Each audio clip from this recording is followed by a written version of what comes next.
Sir আমি বাসায় আসিয়া দেখি আমার মা যায় না, মাঝে শোয়া, খাবারও খায় নাই। আমি আসবো তারপরে খাইব। পুলিশ বলে কেমনে কি করলি আগে বল রে মা।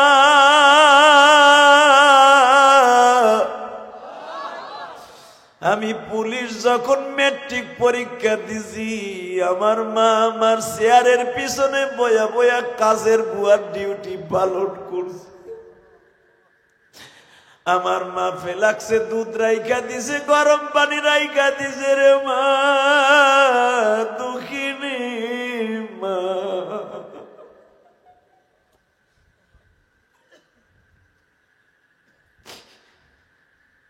ঈদের সময় যখন আমার ইনকাম কম ছিল, ভাই বোনের জন্য জামা কাপড় কিনছি, মাল লাইগাও কিনছি, সবাই খুশি বাবা ঈদের জামা পাইয়া। একজন মাত্র দরদি খুশি না, সে হলো মা। বাবা কি দরকার ছিল এত টাকা দিয়ে অভাবের সময় আমার জন্য কাপড় আনা?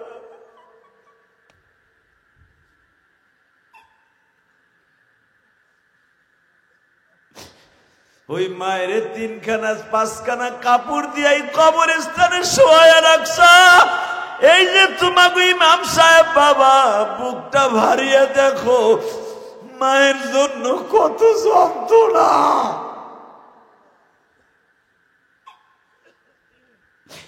মাদ্রাসায় পড়াকালীন যখন বাড়িতে যাইতো, মা কয়া ডাক দিত, মা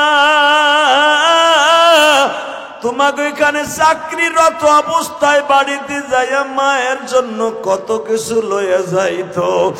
আজকে মা নাই, বাড়িতে যায়, ওই দরজাটা খালি, জানালাটা খালি, মায়ের খাটটা খালি। ও আমার কমিটির ভাইরা মনে রাখো, মারে কবরে রাখছো, আল্লাহর ডাইখা ডাইখা বলো মালিক আমার মায়ের কবর আযাব মাফ কইরা।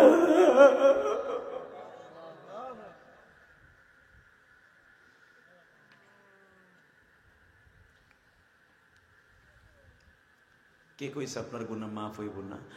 আমি গ্যারান্টি দিয়ে দিলাম, আপনার মার গুনাহ আপনার গুনাহ এখনই মাফ।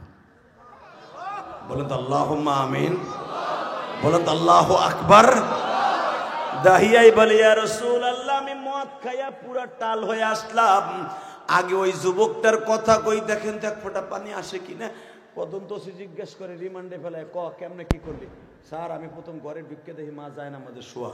আমি এই মার কাপড় দিয়ে মায়ের পাও দুইটা বাঁধছি,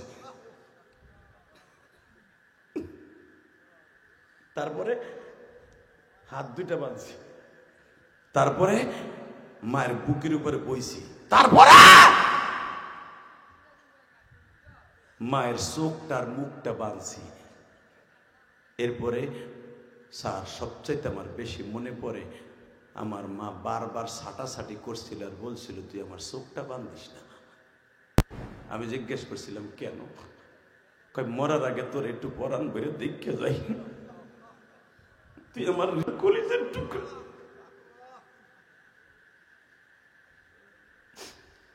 তদন্ত ওসি তখন ওর গলা চিপ্পা ধরে বলছিল, আপনারা দেখছেন সারা দুনিয়া ভাইরাল, তুই যেরকম তোর মার গলা কাইটে আজকে জাহান্নামের খাতায় নাম লেখছস, আমিও তোরে মাইরে ফেলাইয়া ফাঁসির মঞ্চের খাতায় নাম তুলবো। বাজান এই জন্য দেখবেন হাদিসে আসছে, হুসাইনের ছেলে জয়নাল আবেদিন বাজান কোনদিন মৃত্যুর আগ পর্যন্ত বাবাই মুখে হাসি ছিল না। জয়নাব যতদিন বাইসা ছিল কোনদিন জয়নাব হাসে নাই রে ভাই। কারবালার থেকে 17 দিন পরে যখন জয়নাব নবীন নানার কবরের কাছে আসছে, সবাই জয়নাব রে ধরাধরি করে জিজ্ঞেস করে, হুসাইন রে কেমনে শহীদ করলো? জয়নাব বলে, আমি তোমাদের কাছে বইলে লাভ নাই, আমি আমার নানার কাছে বুঝাইয়া কই। নানার কবরের কাছে দাঁড়ায় বলে, নানা গো তোমার কলিজার টুকরা হুসাইন রে নির্মম ভাবে ইয়াজিদ সৈন্যরা হত্যা করছে নানা।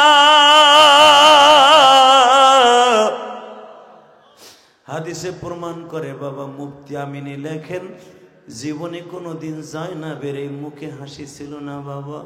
আমি আপনাদের খেদমতে আরজ করতে চাই, এই ফাতেমা নবী বলতেছে, দাহিয়া রে আমার কলিজার টুকরা ফাতেমার বয়স যখন 11 বছর, তখন আমি তায়েফের মাঠে গেছিলাম। আমি তায়েফের ময়দান থেকে ফিরে আসার পরে, ও দাহিয়া তুই তো তোর মেয়েটার জিন্দা দাফন করলি, দেখ আমার ফাতেমা মেয়েটা কি করে। সারা দুনিয়ার মেয়েটা বাবার জন্য পাগল। শোন দাহিয়া, দেখ মাইয়েরা বাপের কত পাগল। আমি তায়েফ থেকে আসলাম, তায়েফের এক বেঈমান লোহার একটা কোটা দিয়া আমার 2 ঘরের মাঝখানে একটা কোপ দিছিল, এতখানি আমার পিঠের মধ্যে ছিদ্র হয়ে গেছিল। ওই ছিদ্র জায়গাটা আমার ফাতেমা প্রতিদিন গরম পানি করে ড্রেসিং করত। যখনই আমার ফাতেমা এইভাবে নেকড়া দিয়ে ডলা দিত, আমি নবী লাভ দিয়ে উঠতাম, ফাতেমা আসতে ডলা দে মা, অনেক কষ্ট পাই। দাহিয়ারে দেখ মেয়েরা বাবার কত পাগল।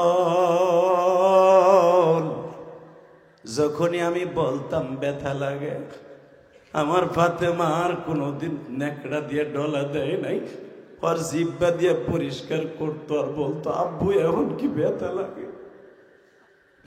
আমি যখন ফাতেমারে জিজ্ঞেস করতাম, ফাতেমারে মা তুই যে আমার ওই গর্তের মধ্যে ওই ক্ষত জায়গাগুলো জিব্বা দিয়ে পরিষ্কার করস, তোর কি একটু ঘৃণা লাগে না রে মা? ফাতেমা বলতো, বাবা গো তুমি যদি একবার ফাতেমারে পরীক্ষা করার জন্য বলতা, ফাতেমা তোর কলিজাটা কাইটা বাবারে ভুনা করে দে, আমি আমার কলিজাটা প্লেটে করে তোমার জন্য ভুনা করে দিতাম, বিনা করে দিতাম বাবা। তখন আমার নবী বলছিল, ফাতেমা রে আমি বিশ্ব নবী বলিয়া গেলাম, হুমা জান্নাতুকা ওয়া নারুকা, দুনিয়া সব মা বাবা তার সন্তানের জন্য জান্নাত। কত মানুষ সেখানে এতিম হয়ে পড়ে রয়েছে। আরে কত মানুষ পড়ে আছে কবরে, তুমিও একদিন থাকবা বাবা জানোই ঘর, মাও নাই রে বাবা নাই রে দেখিবে। আল্লাহ কয়ে জোরে একটা ডাক দাও না, দেখবে কে কে কে কে কে। মাও নাই রে বাবা নাই রে কবরে, আমার মওলা থাকবে তোমার পাশেতে, একা একা রইবা পরে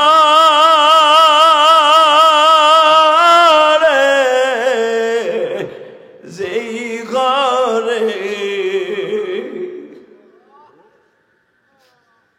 আল্লাহ দেখো তোমার বান্দাগুলা কবরের কথা মনে পড়ে গেছে।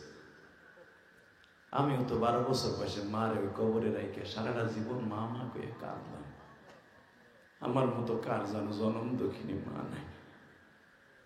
আমি এখানে আসার পরে যে ইমাম সাহেব আমার দাওয়াত দিয়ে নিয়ে আসছে, সে আমারে বলে, বুঝো আপনার দাওয়াত দিয়ে আসার পরে আমার জনম দুঃখিনী মা আমারে সাইডে চলে গেছে।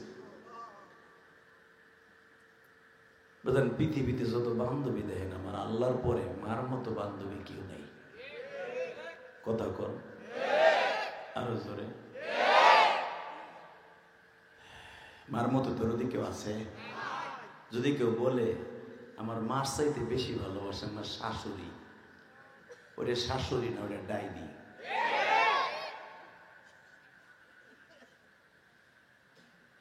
শুধু চোখের একটু পানি দিয়ে আমি মায়ের জন্য আজকে দোয়া করবেন, যেরকম মারহাবা। 2 দিন ব্যাপী মহাসম্মেলনের আজকে সর্বশেষ সমাপনী রজনীর সম্মানিত সভাপতি, প্রধান অতিথি, বিশেষ অতিথি এবং বিশেষ বক্তাগণ যারা আমার আগে ওয়াজ করেছেন, এরা সবাই আমার সাথে দামি দামি কথা বলেছেন। শুধু আপনাদের খেদমত আরজ করব, যে মহান সত্তা আপনাকে আমাকে এত সুন্দর অভয় দিয়া, এত সুন্দর চেহারা দিয়া, এত সুন্দর গঠন দিয়া বানিয়েছে, ওই মালিকের শুকরিয়া আদায় করে বলেন তো দেখি আলহামদুলিল্লাহ, বলেন তো আল্লাহু আকবার। প্রশংসা করলেন কার? অবদান মওলা যদি জীবনে একটা দিন খুশি হয়ে যায়, ওই মানুষটার মতো দামি মানুষ আর পৃথিবীতে কেউ নাই। আমরা তো দামি মনে করি এলাকার এমপি, মন্ত্রী, মেম্বার, চেয়ারম্যান, শিল্পপতি, কোটিপতি রে, তাই না? আমার আল্লাহ বলেন নাথিং। একটা কুত্তার দাম আছে, ওর সেই দাম নাই। কথা কর না কেন? দুলাভাইয়ের পোলারা বসে, যেই প্যান্ট পরছেন আমি বুঝছি ওপরে বসা যাবে না, বসে ওই দেখো জায়গা। যাইস না হুন, যাইস না, কপাল আজকে ভালো হয়ে যাবে। কত যুবক ল্যাংসাগরে রাস্তার উপরে পড়ে মরে রয়েছে। যারা রাস্তায় দোকানের সামনে ঘোরাফেরা করছেন, 2টা পায়ে হাত দিয়ে বলবো, এই মায়ের পাগল ইলিয়াসুর রহমান জিহাদিকে প্রতিদিন পাবা না। কথা বলেন না কেন? আমি সারা জীবন ওয়াজ করি একটা, আমি আসছি মাগরিবের রক্তে, আমি মাগরিবের নামাজ পড়ছি আপনাকে প্যান্ডেলের কাছে, মাগরিবের নামাজে এই এলাকায় এসে পড়ছি আমি। ধরেন মাগরিব হয়েছে 5:15, তাহলে 5 ঘন্টা আপনাকে এলাকায় আছি। আপনারা তো খালি করেন বক্তারা 1 ঘন্টা ওয়াজ করে এত টাকা নেয়, এ বেটা বাটপার। আমি 1 ঘন্টা ওয়াজ করলাম কই? তোমাকে ওয়াজের জন্য 24টা ঘন্টা আমি মেহনত করছি। কথা কর না কেন? কোন সময় আবো, কোন সময় আপনাদের সামনে বসবো, দিনের দিনের কথা বলবো, এই 24টা ঘন্টা শুধু মাহফিলটাই ফেকে। আলেমুল আমার টাকা তো দিবাই না, বরং আলেমুল আমার বদনাম কইবা, তোর কপালে জুতার বাড়ি। কথা বল না কেন? সর্বনাশ শায়েক, এত বড় পকেট, পকেট ভরে জায়গা। শশীনাথ বিশ্বাস এত বড় পকেট ভরে নিয়ে টাকা কি করে? কোলবালিশের মতো পকেট উঁচু হয়ে যায়। বাটপার যাইয়া দেখ করে কি? কথা বল না কেন? আলোচনা যত সময় চলবে, থাকবেন না ভাগবেন? সবাই থাকবেন, সবাই থাকবেন, সবাই থাকবেন। পরীক্ষা করে দেখবো। আল্লাহকে হাত উঠে দেখান তো কে কে ভাগবেন।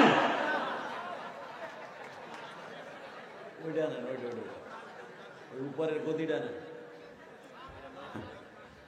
ভাগবেন না। ওইটা দেখেন খালি লুঙ্গি খুলে রেখে দেব আজকে।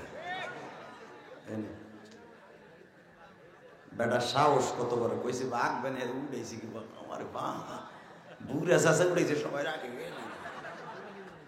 বুড়ার এমনি জোরের অভাব নাই, মাহফিল আইলে একবারে হেতা নেয়, মুরগির মতো হয়ে যায়। কথা কর না কেন? হে বাবা, মুসলমান যতই দুর্বল দেখেন, মুসলমানের সামনে যখন কোরআনের পক্ষে আর নবীর পক্ষে কথা আসে, তখন মুসলমানের শক্তি আল্লাহ বাড়ায় দেয়। ঠিক না ভাই? ঠিক জোরে কান। মাহফিলের মাঝখান থেকে একটা মর্দে মুজাহিদ আমার লাগবে। এই গভীর রাত্রে দীপ্ত কণ্ঠে একটা আওয়াজ দিতে হবে, আমার পাশের দেশ আকাডা মুদির দেশ। কথা কন না কেন? মুদিরটা কাডা না আকাডা? আকাডা মুদির দেশে আমার নবীর চরিত্রহীনকে গালি দিছে এক পুরোহিত। হিন্দুদের ব্রাহ্মণ আমার নবীরে গালি দিছে বাজান, যেই মানুষটা কোনোদিন উম্মাত্রে রাইখা পেটটা ভরে খায় নাই। দুনিয়ার সব নবী কিয়ামতের মাঠে গাল ভরা দাঁত লইয়া উঠবে, আমার নবীর দাঁত ছাড়া উঠবে, শুধু দীপ্ত কণ্ঠে একটা আওয়াজ শুনতে চাই। যেই মানুষটা উম্মাতের চিন্তা, এ পুরোহিত তুই মুসলমান আসক হিন্দু হস, তোর নবীও আমার নবী, আমার নবীও আমার নবী। কথা বলে না কেন? ইব্রাহিম নবী শুধু মুসলমানের নবী, মুসলমানের বাবা ইব্রাহিম। আদম আলাইহিস সালাম সারা পৃথিবীর আদম জাতির নবী। দুনিয়ার সব নবী মুসলমানের নবী, কিন্তু আমার নবী যাকে পাঠাইবার পর আল্লাহ এইভাবে বলছে, কুল ইন্নী রাসূলুল্লাহ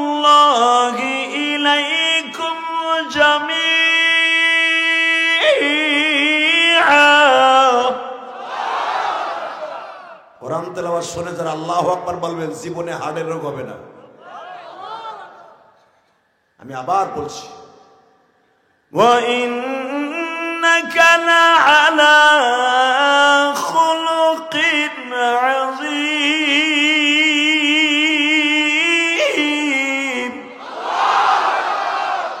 আল্লাহ, তোমার কথাগুলো তোমার বন্ধুর সামনে বলছো, তোমার পাগলগুলো আল্লাহু আকবার বলছে, এদের দিলের সব ময়লাগুলো পরিষ্কার করে। মাইকের আওয়াজ বাড়াও, টন বাজ বাড়াও, মাস্টার বাড়াও। এই শুধু আওয়াজ হবে, হতে পারে আগামীকালকে এই কবরস্থানে তোমার একটা বালিশ ছাড়া 3খানা কাপড় দিয়ে শোয়ে রাখতে পারে। বাবা, দুনিয়া আসার সিরিয়াল আছে, যাওয়ার কোনো সিরিয়াল নেই। কথা কন না কেন? বড় ভাই, মেজে ভাই, ছোট ভাই, তারপরে ভাই, তারপরে ভাই, কিন্তু চলে যাওয়ার সময় ছোট ভাই, বড় ভাই, কে কখন যাবে কেউ জানে না। কে জানে? কে কে কে? অতএব এখন একটা তাকবীরের ধ্বনি হবে মাহফিলের মাঝখান দিয়ে, ওমরের মতো সুন্নাত কে পালন করবে জানি না। বিশ্বনবী বলেছে, আল্লাহকে গালি দিলে আল্লাহ সহ্য করতে পারে, আমি নবীরে গালি দিলে আর সহ্য করবা না, সাথে সাথে আর কল্লা উড়াই দিবা। ভারতের পুরোহিত আমার নবীকে চরিত্রহীন বলে গালি দিয়েছে, আমার নবীর ইজ্জতের পর আক্রমণ করেছে। যদি কখনো দরকার হয়, যদি যেতে হয়, লং মার্চ করে বাংলাদেশের উলামা একরামকে সঙ্গে নিয়ে ভারতবর্ষ বন্ধ যেতে কাকে রাজি আছো? আল্লাহকে দুই হাত তুলে দেখায় দাও।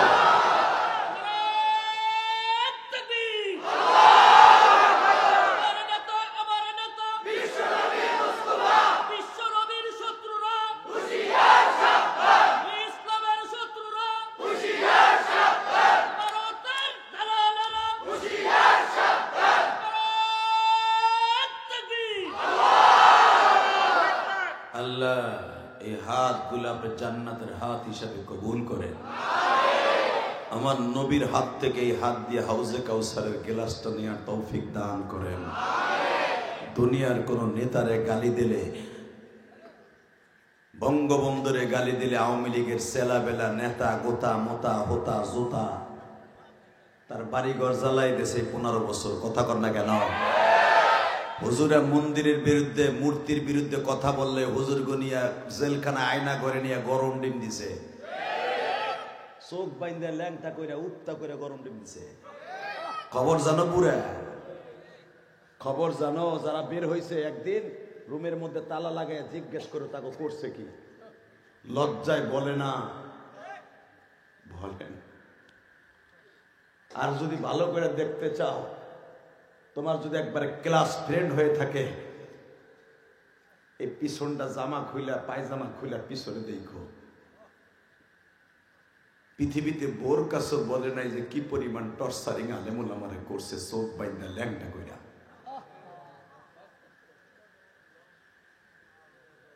আলেমুল্লামা মুখ তালামারা ছিল, কথা বলতে পারে নাই, কিন্তু মনে রাখো আলেমদের গায়ে যারা আক্রমণ করবে, এই জমিনে তাদের ইজ্জত সম্মান ধূলিসাৎ হয়ে যাবে। কারণ আলেমুল্লামা হলো ডাইরেক্ট ওয়ারাসাতুল আম্বিয়া।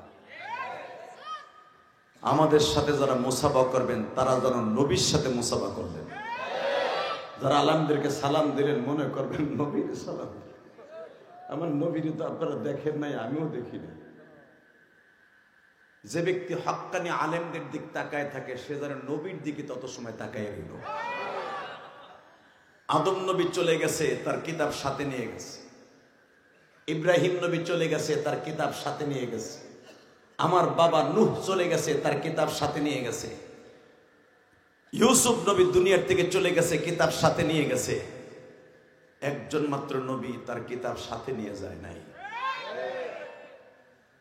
আমার নবী বলতেন, যখনই আমার কথা মনে পড়বে দৌড়িয়া তোমার মসজিদের ইমাম সাহেবের কাছে যাইবা, ইমাম সাহেবের সুন্দর চেহারার দিকে তাকাইবা, মনে করবা আমি নবী বুঝি আর মুসাল্লায় বয়ে রয়েছি। কারণ তোর ইমাম সাহেব যেই কাজ করে আমি নবী ইমামতি করছি। আজকে সেই ইমামদেরকে ধরে ধরে মসজিদের ভিতরে নামাজরত অবস্থায় ধরে নিয়ে মারছে। কষ্ট হইতেছে। শুধু একটা কথার উত্তর দিবেন, আলেম ওলামা যখন ডাক দিবে বুকে তাজা রক্ত ঢেলে দেওয়ার জন্য বিশ্বনবীর জন্য জীবন দিতে রাজি আছেন না নাই? আল্লাহু আকবার জোরে বলো, আল্লাহু আকবার জোরে বলো, আল্লাহু আকবার আরো জোরে বলতে হবে। আমার দিকে তাকান, ঘাড় কোনো দিকে ঘুরাবেন না।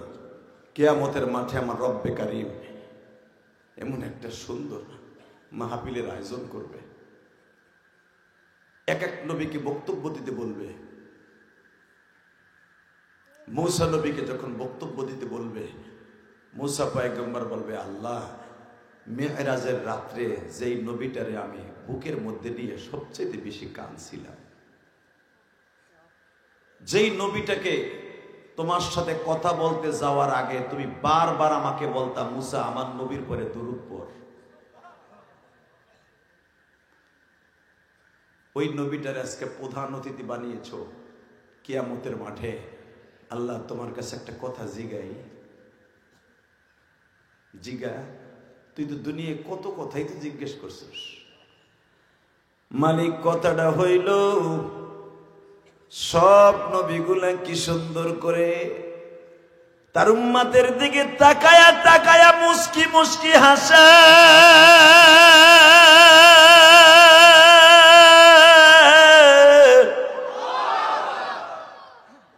আর তুমি যারে না বানাইলে কোনো কিছুই বানাইতা না। ওই মানুষটা কেন রুমের মুখের মধ্যে রুমাল দিয়া সামনে চেয়ারে বসে রয়েছে? মালিক রে,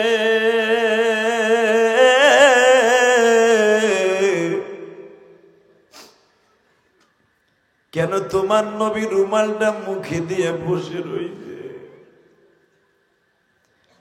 একটু পরে একজন পাগল লাফ দিয়ে দাঁড়ায় বলবে, ও মালিক,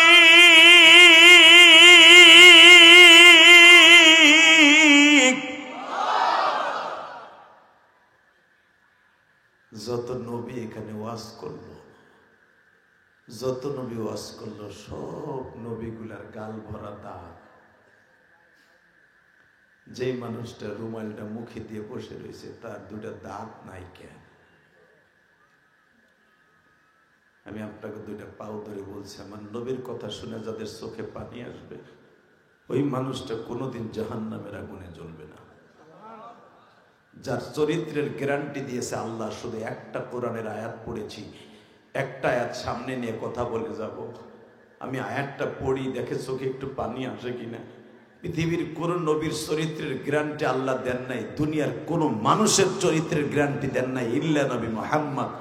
আমার নবীর চরিত্রের গ্যারান্টি স্বয়ং আল্লাহ দিয়েছেন। কোরআনে কি বলে শুনেন, ওয়া ইন্নাকা লাআলা খুলুকিন আযীম।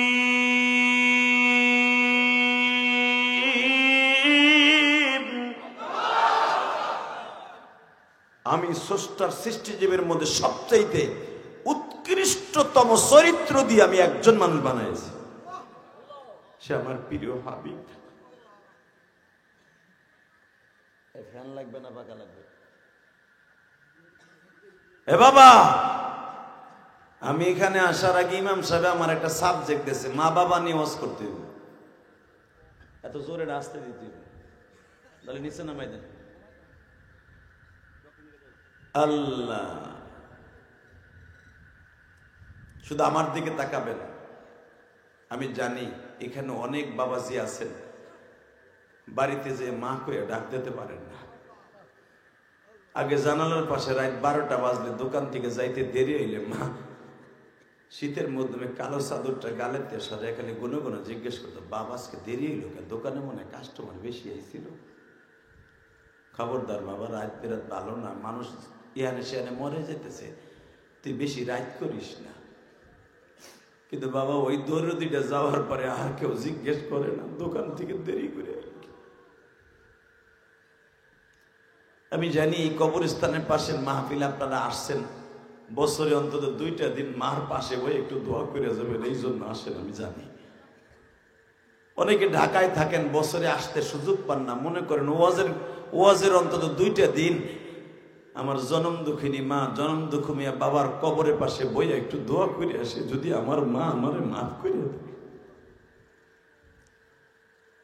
বাবা, আমি যখন আমার গ্রামের বাড়িতে মাহফিলে যাই, মায়ের কবরের পাশে যখন দাঁড়াই, বিশ্বাস করেন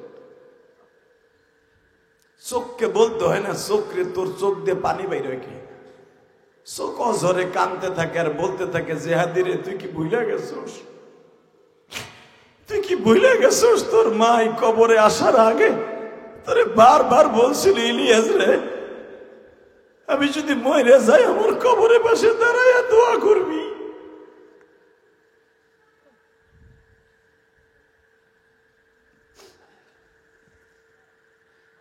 বাজানরে আমি আপনাদের 2টা পায়ে হাত দিয়ে বলে দিয়ে যাই, দেখেন তো এখন 1 ফোঁটা চোখের পানি আসে কিনা মায়ের জন্য, বাবার লাগিয়া। আমার নারায়ণগঞ্জের সোনার গায়ের বাইরা রে,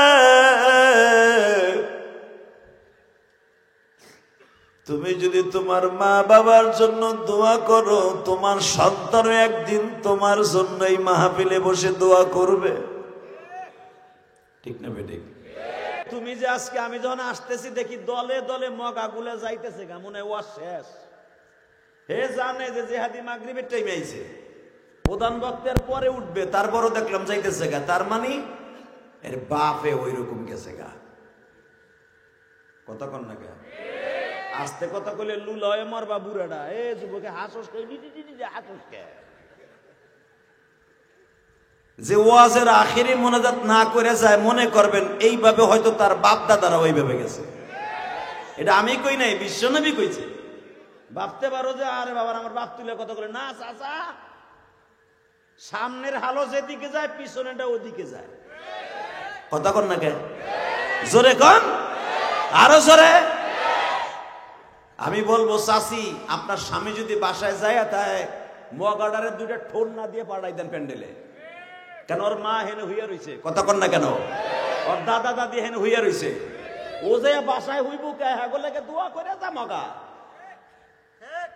আল্লাহ এরপর যদি না আসে কি দোয়া করবে? রাতারাতি জানি আর না উঠে নাকি এরকম না। আল্লাহ আমার বাইরে মাফ করে দিয়া প্যান্ডেলে নিয়ে আসো। জোরে কোন আমিন, আরো জোরে, আরো জোরে। বাবাজান, আমার জীবনের এমন কোন মাহফিল নাই যে আমার মতো একটা লোক ওই মাহফিলে নাই। যেরকম আমার মা নাই, এখানে মা সারা লোক আছে না? তাহলে আপনি তো আমার বন্ধু। আপনি যদি আমার বন্ধু হন, ব্যথায় যে ব্যথিত সে বুঝবে ব্যথার দরদ। আমি তো মা হারা, আপনার কথা মা নাই। আমি যখন আমার মা কয়ে ডাক দিব, আপনি আমার সাথে আল্লাহর কাছে মা কয়ে ডাক দিবেন। আপনার এই ডাকে কবরে পাক ভিতরে শুনে কইব, আর কান্দিস না বাবা, আমারে আল্লাহ তোর ডাকের কারণে মাফ করে দিছে। জোরে জোরে জোরে জোরে জোরে জোরে জোরে জোরে। হ্যাঁ, আমি বলি নাই, বিশ্বনবী কি বলে শোনেন। قال رسول الله صلى الله عليه وسلم هما جنتك او نارك। মা বাবা তোমার জান্নাত, মা বাবা তোমার জাহান্নাম, বিশ্বনবী বলেছে। তাহলে বোঝা গেল, মার জন্য যদি দোয়া করে আপনি তারে নাজাত দিতে পারেন, আল্লাহর কসম, আল্লাহর কসম, আল্লাহর কসম 3 বার। আপনার দোয়ার খাতির যদি আপনার মার কবর আজাব ভালো থাকে, আপনার কবর আস্তা ভালো হবে। কথা কন না কেন? এই জন্য মার জন্য যে কোনো জায়গায় বইয়া, বাবার লেগা যে কোনো জায়গায় বইয়া একটু কামবেন।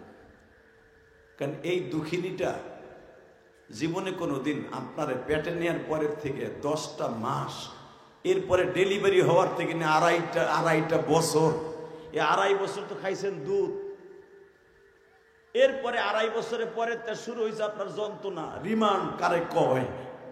এই যে পানিতে গেল কিনা, না অটো রিক্সার নিচে পড়লো, না কোনো দিক হাইটে গেল, না কেউ আমার পোলারে কিডন্যাপ করলো। এই 10 বছর 15 বছর বিয়ার আগ পর্যন্ত এই যে মায়ের যেই পরিমাণ জ্বালাইছি,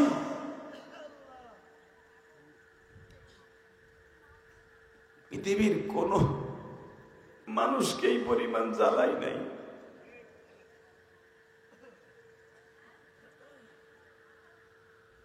তাহলে ওই মায়ের লেগে দোয়া করবেন না, করবেন কার লেগে? এখন বুঝবেন না, যেদিন চলে যাবে সেদিন বুঝবেন। কথা ঠিক না? ঠিক জোরে কন।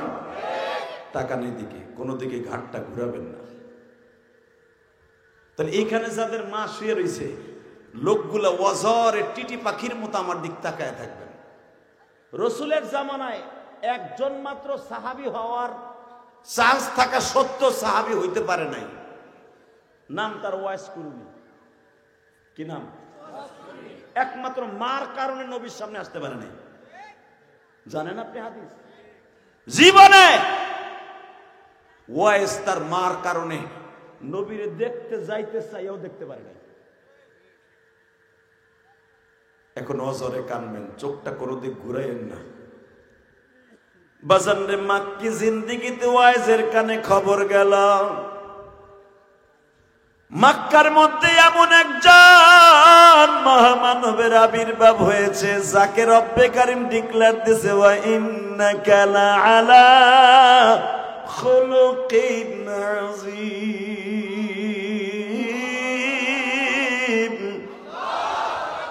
লাকাদ কানা লাকুম ফী রাসূলিল্লাহি উসওয়াতুন হাসানাহ। এমন একজন মানুষ মক্কায় আবির্ভাব হয়েছে যারে দেখলে জীবনের সবকিছু পাল্টে যায়। সুবহানাল্লাহ কইলেন না? যারে দেখলে মাসকে মাস তার চেহারার দিকে তাকায় থাকলে ক্ষুধা লাগে না।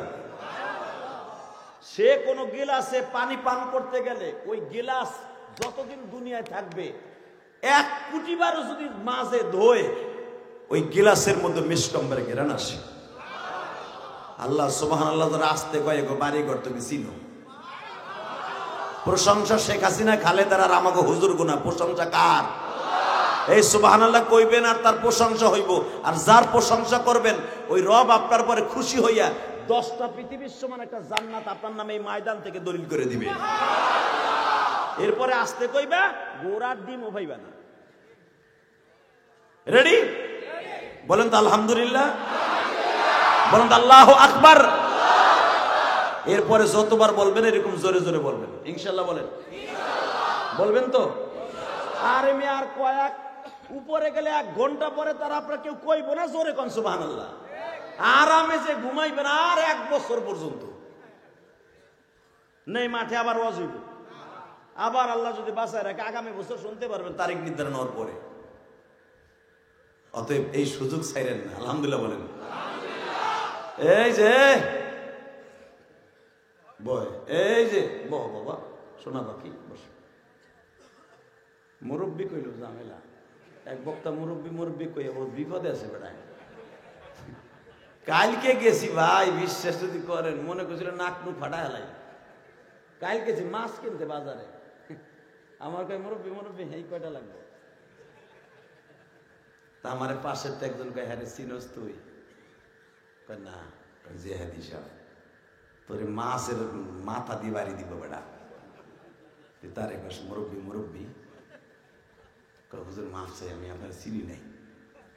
আমি গেলাম, শোন তুই আমার চিনছ ঠিকই, তুই আমার টুপি দেহস নাই দেখছি। আমার মতো পাঞ্জাবিওয়ালা কি বাজারে আসে না? কহ হয়তো তুই আমি যে হাদি চিনুস বিদায় তুই আজকে আমার কাছে ক্ষমা চাইলি। তোর বাপের মতো লোকরে যদি মুরব্বী কই একটা কষ্ট দেস, আল্লাহর আদালতে তোর বিচার হবে। যদি ব্যঙ্গ করে কস, কথা বলেন না কেন?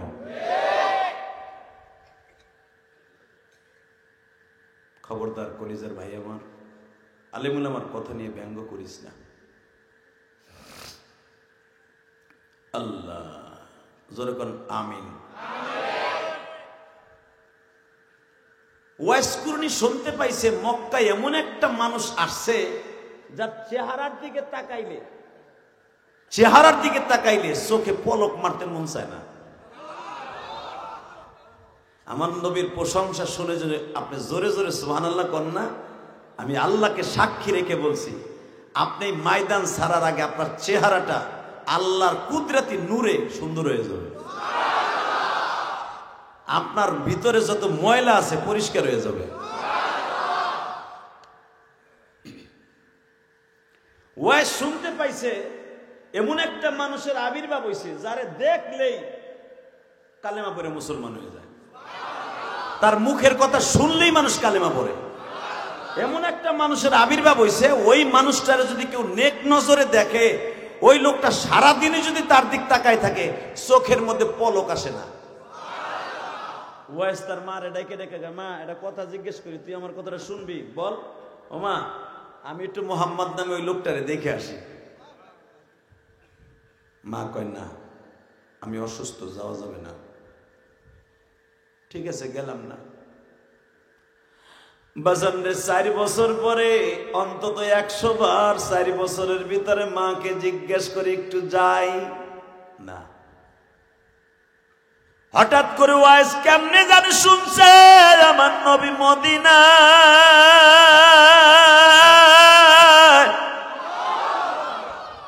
মা মক্কার দিয়া না, মদিনায় গেছে মা,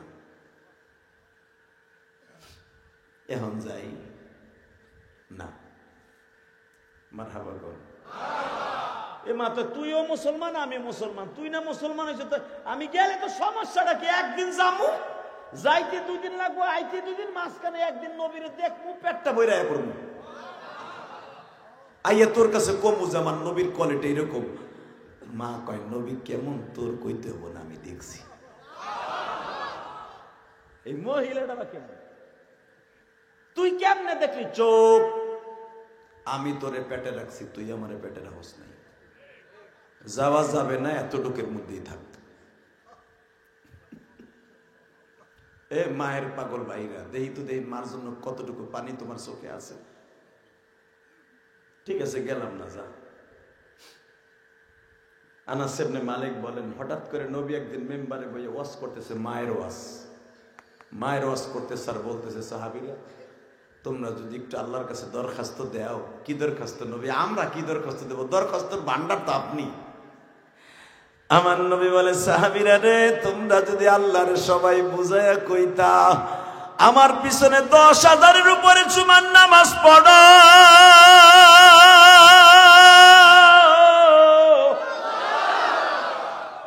10,000 মানুষ যদি 2টা করে দরখাস্ত আমার মাওলার কাছে দাও, অর্থাৎ 2 ওয়াক্ত নামাজে যদি আল্লাহরে বুঝাইয়া কও, 5 ওয়াক্ত নামাজে যদি 5 বেলা আল্লাহর কাছে কও, তাহলে 10,000 5 দিয়ে গুণ দিলে কত হয়?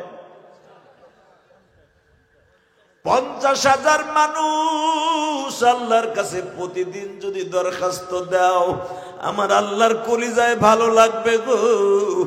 আমার আল্লাহ হয়তো দয়া কইরা আমার মা দুঃখিনীরে কবর থেকে উঠাইয়া, আমার বাবারে কবর থেকে উঠাইয়া আমার হাতে কালেমা পড়াইব।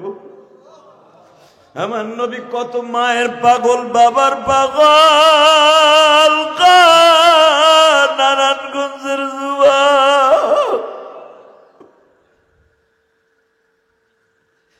কেন আমার নবীর মা বাবা যখন মারা গেছে, তারা তো মুসলমান অবস্থায় বাবা মারা যায় নাই।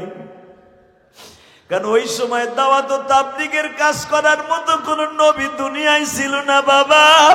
সারা দুনিয়াটা ছিল অন্ধকার। নিজের মেয়েকে বাবাই অন্যর কাছে বিয়ে দিতে চাইতো না বাবা। নিজের মাকে বান্দি বানায় রাখতো, নিজের বাবাকে বাদি গোলাম বানায় রাখতো। উলাঙ্গ হইয়া তারা কাবাগার তওয়াফ করতো বাবা, এটাই তারা ইবাদত মনে করতো। বাজান এমন একটা নিষ্ঠুর সময় আমার নবী দুনিয়ায় আসছে গো, যেই সময় নবজাত শিশু বাবা, একদিনের বাচ্চা যদি শুনতো মেয়ে হইছে, বাবা নিজে কোলে করিয়া নিজে কবর খনন করিয়া দাফন করে দিত। যদি মা কাঁদতো, মায়ের সুদ্ধা পাথরের আঘাত দিয়া মাইরা ফেলত গো। মেয়েরে যদি জন্ম দিতে যাইয়া বাজান মা কাঁদতো, মায়েরও তারা মাইরা ফেলতো। এটা তারা ইবাদত মনে করত, পুণ্যের কাজ মনে করত। এমন একটা যুগে আসলো আমার আল্লাহ কোরআনে বলবা, ইদা বুশিরা আহাদুম বিল উনসা, আল্লাহু আকবার বলেন, জাল্লা ওয়াজহু মুসাওয়াদ্দা ওয়া হুয়া কাযীম। যখন শুনতো জালিমগুলা মাইয়া হইছে, জাল্লা ওয়াজহা, ওগো চেহারাটা কালো পাইলের মতো হয়ে যেত। মুসাওয়াদ্দা ওয়া হুয়া কাযীম, কখন ওরে মাইরা ফেলাবে, মাটির নিচে ঢুকাবে, বাপ পাগল হয়ে যেত। মনে করতো আমার ভিন্ন, আমার ঔরসে কেন মাইয়া জন্ম নিল। বাপ ওই মেয়েটারে মাইরা ফেলানোর জন্য পাগল হয়ে যেত, আল্লাহ কোরআনে বলেন। এই জন্য কিয়ামতের মাঠে ওই মেয়েটা জিজ্ঞেস করবে, ও বাবা আমি কি অপরাধ করছিলাম, বিআইয়ি যামবিন কুতিলাত, আমারে কেন মারছিলা, আমি কি অপরাধ করছিলাম, আমারে কেন দুনিয়ার মুখ দেখতে দাও নাই। এই যে কয়েকদিন আগে দেখেন নাই মুনতাহা নামে যে মাইয়াটারে গলা টিপে মাল, আরে আরে বাবা এই মাইয়াটারে মারার আগে বাবা মাত্র 160 টাকা লাগে মাইয়াটারে ঘরের থেকে নিয়ে বুকির উপরে বইয়া এইভাবে গলা চিপা মারছে। মেয়েটা মরার সময় অবশ্যই মনে মনে কইছে, জর্গা আছে, আমার মা বাবার সাথে আছে, আমার মাইরো না, আমার মাইরো না।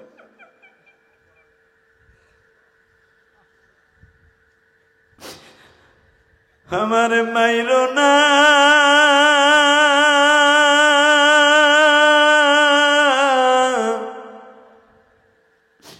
আমার দুনিয়ায় পয়সা থাকার জন্য কিছুদিন দাও। আরে মেয়েটারে মাইরেই ফেলাইল। শুধু আপনাকে দুইটা পাও ধরে বলি, এই জমিনের মালিককে, আপনি যারা মারতাছেন সেও যার কাছে যাবে, আপনিও তার কাছে যাবেন। অন্যায় ভাবে কেউ মাইরেন না বাবা। ওই ৩.৫ জায়গা আপনিও যাবেন, আমি জেহাদিও যাব, আমার নবীও গেছে, ঠিক না বেঠিক? জোরে কন। রসুলের একজন সাহাবী কোরআনের এই আয়াত যখন নাযিল হয়ে গেল, ইয়া ইবাদিয়াল্লাযীনা আসরাফু আলা আনফুসিহিম লা তাকনাতু মির রাহমাতিল্লাহ, এ বান্দা যত গুনাহ করবি, ইল্লা মান তাবা ওয়া আমানা ওয়া আমিলা আমালান সালিহা ইউবাদদিরুল্লাহু সাইয়্যাতিহিম হাসানা। এই আয়াত নাযিল হওয়ার পর ওই সাহাবী খালি থরথর করে কাঁপতাছে। চেহারাটা এত সুন্দর, মনে হইতে পূর্ণিমার চাঁদ আর চেহারার মধ্যে জলমল করতেছে। জোরে নবী ওরা জিজ্ঞেস করে, কিরে বাপ তুই এরকম কাঁপতাছস কে? বলে, হুজুর আমি কেন কাঁপতাছি জানেন? আপনি যদি আমার গুনার কথা শুনলেন, আপনি বললেন কালেমা একবার পড়লে জীবনের সব গুনাহ মাফ হয়ে যাবে, কিন্তু আমার জীবনে এমন গুনাহ করছি যেটা আপনি শুনলে আপনি আমার মসজিদ থেকে লাইতে বাইর করে দিবেন। নবী বলে, কি গুনাহ করছো? আল্লাহর সাথে শিরক করছো? না, শিরক তো করছি, ওগুলা তো কালেমা পড়ার আগে, কালেমা পড়ার পরে করি নাই। এরপরে এর সাথে কি গুনাহ করছো? যাও কালেমা পড়ছো, সব মাফ হয়ে গেছে। জিনা করছো? বলো, কালেমা পড়ার আগে মাফ হয়ে গেছে। মানুষ খুন করছো? বলো, কালেমা পড়ার আগে হক মিটিয়ে দেই, মাফ হয়ে গেছে। সাহাবী মাথাটা ঝুলাইয়া কয়, হুজুর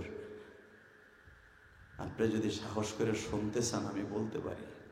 বলো। হুজুর আমার নাম দাহিয়া কলবি। আল্লাহু আকবার বললেন না? এই তোমার নাম দাহিয়া? হ্যাঁ। তোমার নাম দাহিয়া? হ্যাঁ। উবাইদুল্লাহ ইবনে দাহিয়া? হ্যাঁ। কলবি? তোর নাম কলব রাখছে কে? হে, তোর পাষণ্ড হৃদয়হীন কে রেখেছে তোর নাম?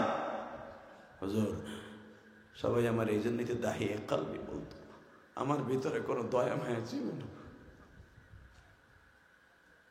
তাল হ্যাঁ না ইয়া দাহিয়া, ইজলিস ব, তোর জীবনের সবচেয়ে মারাত্মক ইতিহাস একটা ক। এখন আপনিও কানবেন, নবীও কানছে, আপনি কানবেন না কেন? হুজুর তাহলে শোনেন, আমার এই হাত দিয়া 69টা নবযাত্রা আমি নিজে জিন্দা দাফন করছি। হুজুর ওই জামানায় আমার মতো পাষণ্ড যুবক আর কেউ ছিল না, কেউ ছিল না। আমার দায়িত্ব ছিল, যেরকম ভাবে দেখবেন যারা লাশ কাটে এর একদের ভিতরে কিন্তু দয়া মায়া কম, কথা কন না কে? ভয় থাকলে ওরা লাশ কাটতে পারতো না। হুজুর আমি যে জেন্দা মেয়েটারে ধরে নিয়ে আস্তার গাইরা দিতাম এমনি এমনি না, কারণ হলো আমার ভিতর কোনো দয়া মায়া নাই। আমি টাকার বিনিময়ে নবজাতটা মেয়েটারে ধৈরাই না নিজে দাফন করে দিতাম। নবী আমার বলে, তোর কি কোনো মায়া থাকতো না? হুজুর, মায়া থাকলে কি পারতাম, কিন্তু হুজুর আমি ওই দিন থেকে এই ডিউটি থেকে অব্যাহত নিয়েছি। কোন দিন থেকে শুনবেন? তাহলে শুনেন। আপনি মদিনায় আসার 8 বছর আগে, আল্লাহু আকবার বলতে পারলেন না? জোরে জোরে জোরে জোরে জোরে জোরে শুনতে পারছিলাম মক্কায় একজন নবী আসছে যে মেয়েদের অধিকার দিছে। শুনতে পারছিলাম মক্কার থেকে মদিনায় একজন নবী আসতেছে যার চেহারা দেখলে গুনাহ ঝরে যায়। আপনি কেন 8টা বছর আগে আসলেন না? নবী আমার বলে, বলো তো দাহিয়া কোন ঘটনা ঘটিয়ে গেছে? বাজান এখন একটা আওয়াজ দিয়েন, হাদি সাহেব বাজানরা চিনেন না তাই জান না। দাহিয়া কলবির বাড়ি মসজিদে জুমা, মসজিদে কোবা থেকে বাজান 8 কিলোমিটার।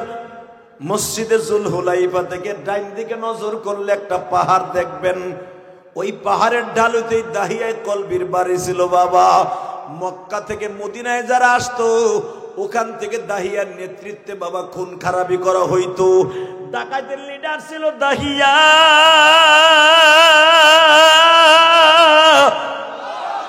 কত মানুষকে মেরে গেড়ে বাবা রক্তাক্ত করেছে। আজকে দাহিয়ায় কলবি বলে, ইয়া রাসূলুল্লাহ, আমি একটা টেন্ডার পাইলাম এখান থেকে প্রায় 50 কিলোমিটার দূরে, ওইখানে যাই একটা ব্যবসা করলে এত হাজার টাকা পাবো। হুজুর, আমার ব্যবসায় যাইতে সময় লেগে গেল, ব্যবসার টাকা উঠাইতে সময় লেগে গেল। হুজুর, এইভাবে যাইতে যাইতে যাইতে যাইতে আমার 6-7 মাস কেটে গেছে রাস্তায়। নবী গো, আমার বিবিরে রাইখে গেছিলাম 2-3 মাসের গর্ভবতী। আমি আমার বিবিরে বইলা গেছিলাম, বিবিরে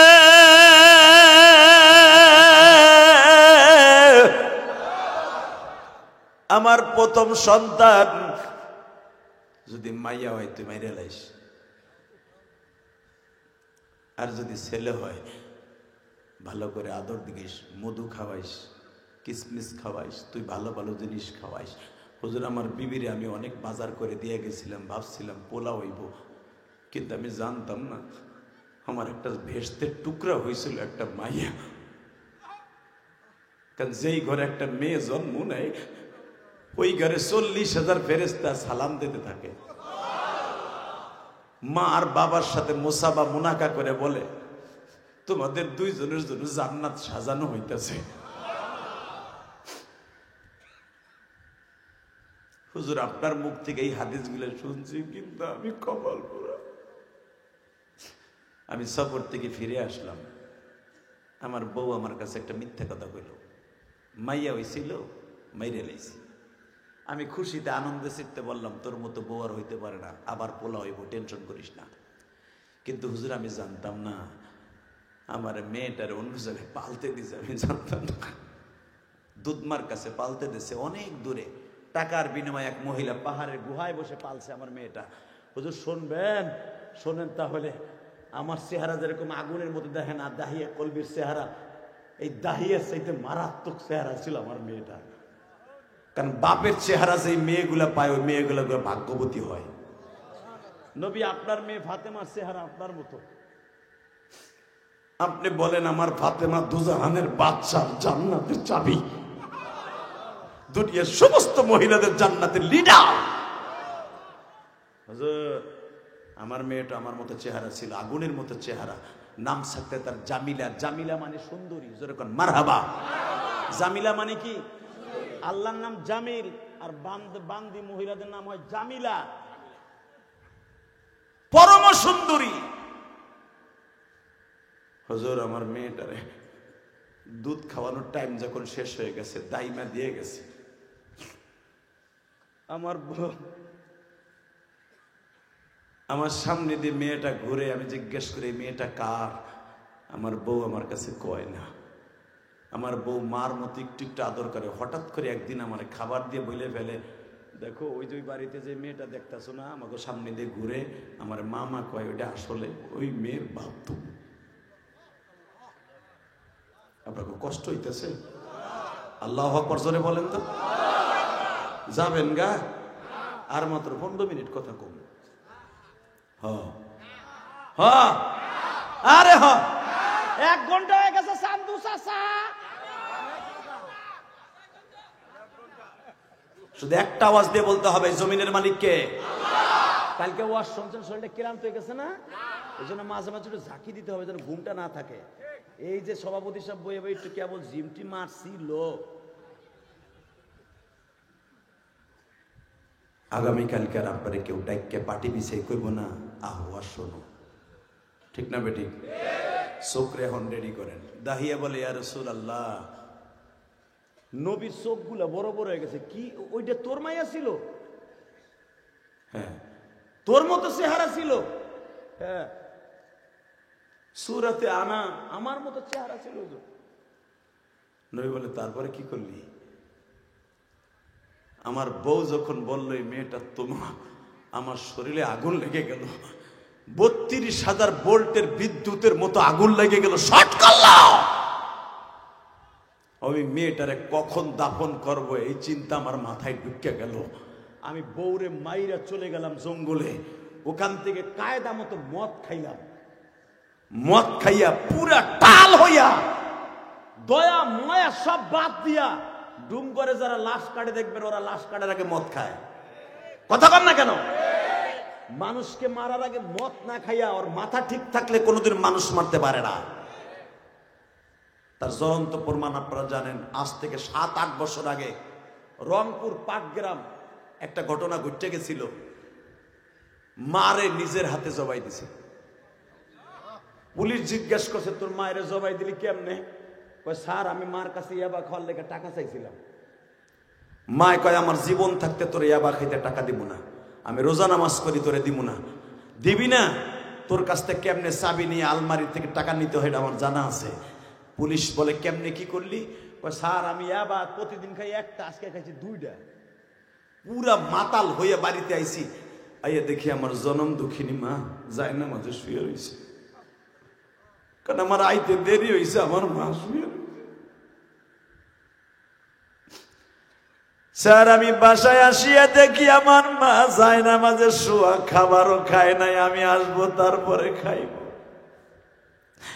পুলিশ বলে কেমনে কি করলি আগে বল রে মা।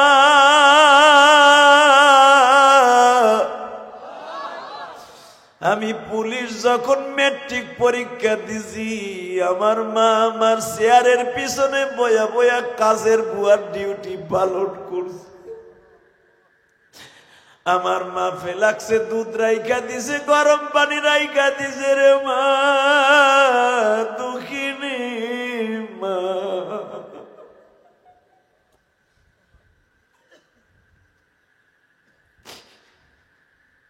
ঈদের সময় যখন আমার ইনকাম কম ছিল, ভাই বোনের জন্য জামা কাপড় কিনছি, মাল লাইগাও কিনছি। সবাই খুশি বাবা ঈদের জামা পাইয়া। একজন মাত্র দরদি খুশি না, সে হলো মা। বাবা কি দরকার ছিল এত টাকা দিয়ে অভাবের সময় আমার জন্য কাপড় আনা?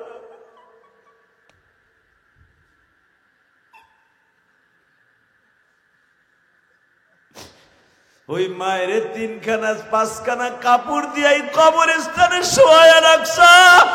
এই যে তোমাকে ইমাম সাহেব বাবা বুকটা ভারিয়ে দেখো, মায়ের জন্য কত যন্ত্রণা।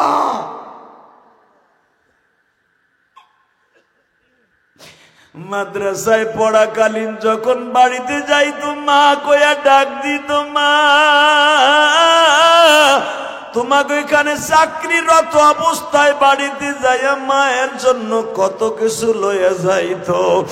আজকে মা নাই, বাড়িতে যায় ওই দরজাটা খালি, জানালাটা খালি, মায়ের খাটটা খালি। ও আমার কমিটির ভাইরা মনে রাখো, মারে খবরে রাখছো। আল্লাহর ডাইখা ডাইখা বলো মালিক আমার মায়ের খবর আসাম মাফ কইরা।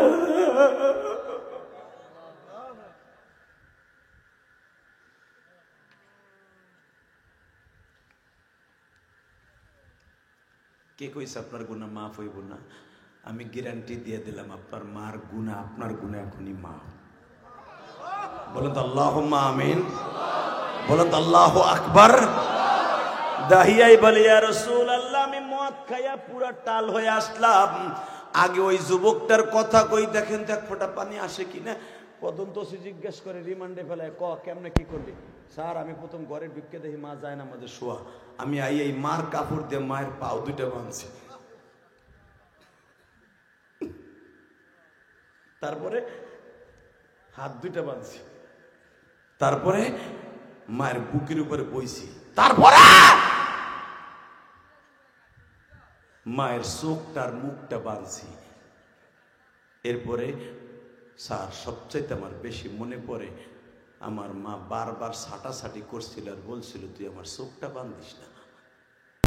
আমি জিজ্ঞেস করছিলাম কেন? কই মরার আগে তোর একটু পরাণ বেরো দেখে যাই, তুই আমার কলিজার টুকরো।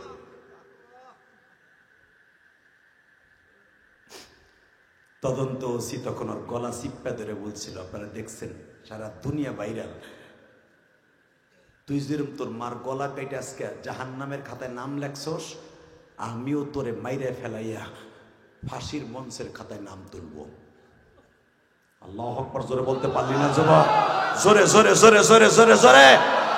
আমি আমার ওয়াশ কমিটির ভাইদেরকে বলে যাব, আর জীবনে আমি আসবো কিনা জানি না, আমি গোপালগঞ্জের সন্তান, তুমি নারায়ণগঞ্জের সন্তান, কে কোন দল করো আমার দেখার বিষয় নয়। আওয়ামী লীগ সবাই করলে সবাই খারাপ না, বিএনপি সবাই করলে সবাই খারাপ না। আওয়ামী লীগের অনেকে ভোট দিছে, কিন্তু সবাই মানুষের উপরে জুলুম করে নাই। যারা জুলুম করছে যায় দেখো, ওর আজকে বাড়িতে ঘুমাইতে পারতেছে না, আর ক্ষমতায় যতদিন না আসতে পারবে ঘুমাইতে পারবে না। কথা বল না কেন? কারণ ওরা একটা বিএনপির কর্মীর বাসায় ঘুমাইতে দেয় নাই 15 বছর। গাড়ি পড়ছে পল্টনে, মামলা খাইছে নারায়ণগঞ্জে। কথা বল না কেন? মামুনুল হক তার বউলিয়া রিসোর্টে ঘুরতে আইছে তোমাকে নারায়ণগঞ্জ। সেই নারায়ণগঞ্জে আমি আইছি। কই তোমরা চান্দু, কই বিচার আছে না নাই? জোরে বলো আছে না নাই? যেই চান্দু মামুনুল হকরে রিসোর্টের মধ্যে অপমান করছিল, চেয়ারম্যানের ক্যান্ডিডেট ছিল, যদি কোনোদিন ক্ষমতায় আসো, হয়তো আসতে পারবে, জানি না কবে আসতে পারবে এলাকায়, এলাকার মানুষই ওরে পিড়াইব। কথা বল না কেন?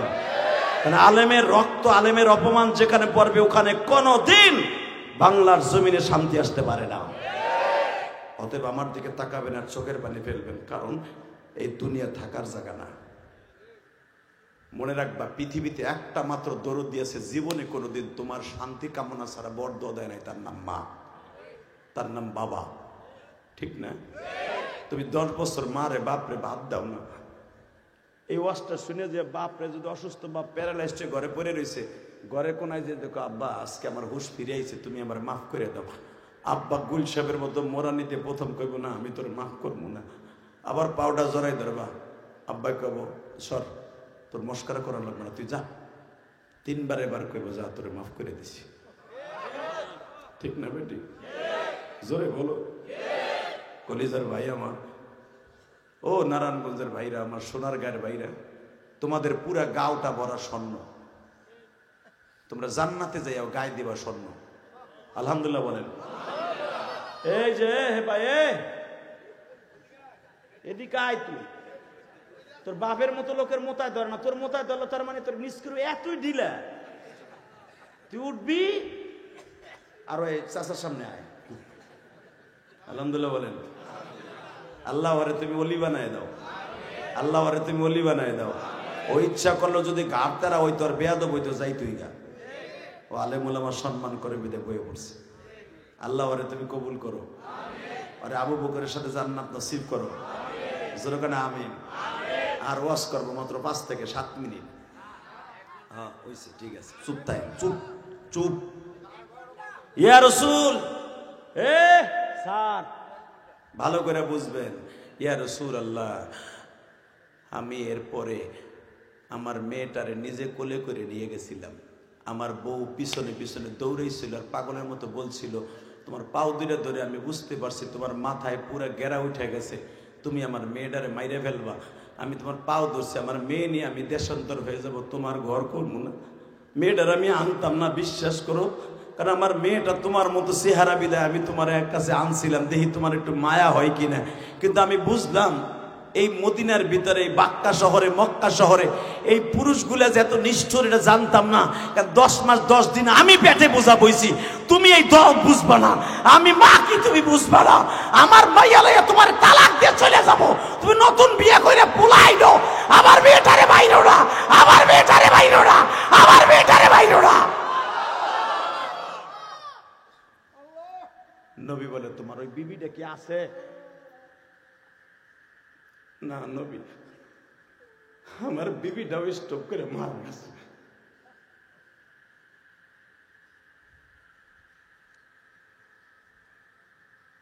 তারপরে হুজুর আমি এখান থেকে প্রায় 4 থেকে 5 কিলোমিটার পাহাড়ের গুহায় লয়ে গেল। বালুর ময়দানে বসে আমি নিজে কোদাল দিয়ে বালু খুঁজতে দিলাম। বালুর ছোট্ট ছোট্ট কণাগুলা আমার এই চুলের মধ্যে ঢুকতেছিল। নবী দেখেন না, দাহিয়া কলবি, মানে আমার চুল এতই ঘন আর এতই কোকড়া কোকড়া, এই জন্য আমার কলবি বলতো। হুজুর আমার এই কোকড়া চুলের মধ্যে পাথরের কণাগুলা ঢুকতেছে। আমার মেয়েটা ওর জামার আস্তিন দিয়ে এইভাবে ডইলে ডইলে ফেলায়। আমার আব্বু গামায় গেছে, ওর জামাটা দিয়া, ছোট্ট মেয়েটা আমার জামা দিয়ে আমার কপালের ঘামগুলা মুছতেছিল।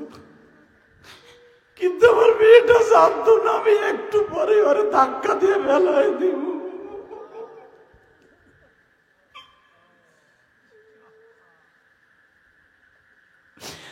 আমার নবী কান্দে আর কয়, দাহিয়া রে দাহিয়া, তুই তোর মেয়ের ওয়াজ করতে যাই আমার ফাতেমার কথা মনে উঠায় দিলি।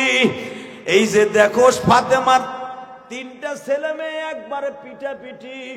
হাসানের 11 মাসের ছোট হলো হোসাইন, হোসাইনের 10 মাসের ছোট হলো মুহসিন। ফাতেমার 5টা ছেলে মেয়ে। আল্লাহু আকবার বলতে পারলেন না? কয়টা কয়টা? আপনি জানেন 2টা বুড়া, 5টা পোলাপান। আল্লাহু আকবার বলতে পারলেন না? 4 বছরে এভারেজে 5টা পোলাপান। যদি কোন তা কেমনে? 11 মাসের ছোট হুসাইন, 10 মাসের ছোট মোহসেন, ফাতেমার 3 পোলা, আর 9 মাসের ছোট হলো ফাতেমার মেয়ে জায়নাব। এরপরে 8 মাসের ছোট হলো রুকায়া। এই 5টা ছেলে মেয়ে ফাতেমার বরাবর। 3টা ছেলে মেয়ে রানিং একসাথে দুধ খাইতো। ফাতেমার কষ্ট হবে বিদায় নবী সবসময় 2 জনের 2 ঘাড়ে লই এইভাবে মসজিদে নববীতে ঘুরতেন। কারণ আমার মা এই 3টা পোলাপান একসাথে জ্বালায়। আমার ছোট্ট মাইয়া মাত্র 13.5 বছর বয়সে বিয়ে দিছি, 14 বছর 14.5 বছরের বয়সে ফাতেমা মা হইছে। আমার মাকে আপনি এই 3টা ছেলে মেয়ে পালবে। নবী সারা রাত হাসান হুসাইনকে বুকে রাইখা মসজিদ নববীতে কাটাইতেন। মোহসেন রে ফাতেমা দুধ খাওয়াইতেন। কারণ মোহসেন ছোট, 2 ভাই একটু একসাথে। হোসাইনও দুধ খায়, মোহসেনও দুধ খায়, আবার মোহসেনও দুধ খায়, হোসাইনও দুধ খায়, জয়নাবও দুধ খায়। কি মনে করলেন একটা পোলামান পাইয়া দেখছেন? মিয়া আপনি তো এক কাজ লয়ে বাইরান। আপনি কি জানেন আপনার বিবি কত কষ্ট করে? এই জন্যই তো মাকে আল্লাহ 3 ভাগ করে দিছে। তোর মা জান্নাতি, তোর মা জান্নাতি, তোর মা জান্নাতি। 3 নাম্বার কইছে তোর বাপ জান্নাতি। এমনি এমনি কইছে মায়েরে। কষ্ট হইতেছে অজ্ঞামী, তারপর ওয়াজ করুন। এই মোহসেন নবীর বুকের মধ্যে থাকতেন। মোহসেন যখন একটু দুধ 1.5 বছর বয়স হয়েছে তখন তো জায়নাব দুনিয়া আইছে। দুনিয়া আসার সাথে সাথে এই জায়নাবরে নবী 1 ঘন্টার লাগেও ফাতেমার কাছে দিত না। কারণ মোহসেনও জ্বালায়, হুসাইনও জ্বালায়, আবার জায়নাবেও জ্বালায়। নবী জায়নাবরে কোলে করে ইমামতি করতো। আল্লাহু আকবার বলতে পারো না? যে হাদিস আছে যে জায়নাবকে নবী রুকুর সময় কোলে রাইখে ইমামতি করছে, ডাইরেক্ট বুখারী হাদিস। মিয়া জায়নাব নবীর এই রানের পর থাকতো, নবী সিজদা দিত। জায়নাবরে পিঠে উঠাই 1 হাত দিয়ে এইভাবে ধরতো, 1 হাত দিয়া। আমার বাপের বানানোর কথা না, আমার কথা উল্টাইতে বলে আলেমুল আমার জিগাও। জায়নাবরে এইভাবে বুকি নিয়ে আমার নবী নামাজে খাড়াইতেন। কারণ মাটিতে রাখলেও শিক্ষা দিত, কানতো, এই জন্য ধরে আবার বুকি নিত নামাজের মধ্যে। আবার বুকের মধ্যে ভয়, আবার সিজদা দিত। এই জন্য হুসাইন যেদিন কারবালার প্রান্তরে শহীদ হয়, এখন চিল্লাবার কানবা। জয়নাব হুসাইনের সাথে ছিল, হুসাইনকে বারবার বলছিল, ভাইজান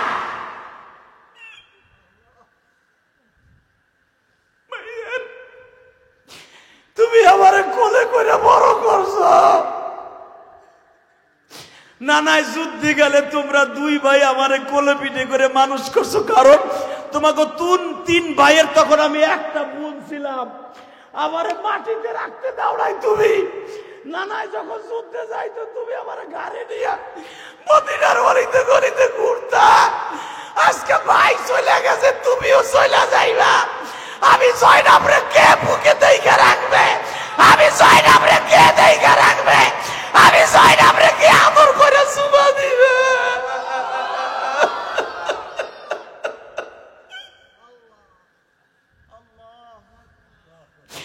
কারবালা প্রান্তরে জয়নাবের স্বামীও মারা গেছে বাবা, জয়নাবের দুইটা ছেলে তারাও মারা গেছে, জয়নাবের মেয়ের জামাইও মারা গেছে বাবা, সবাই শহীদ।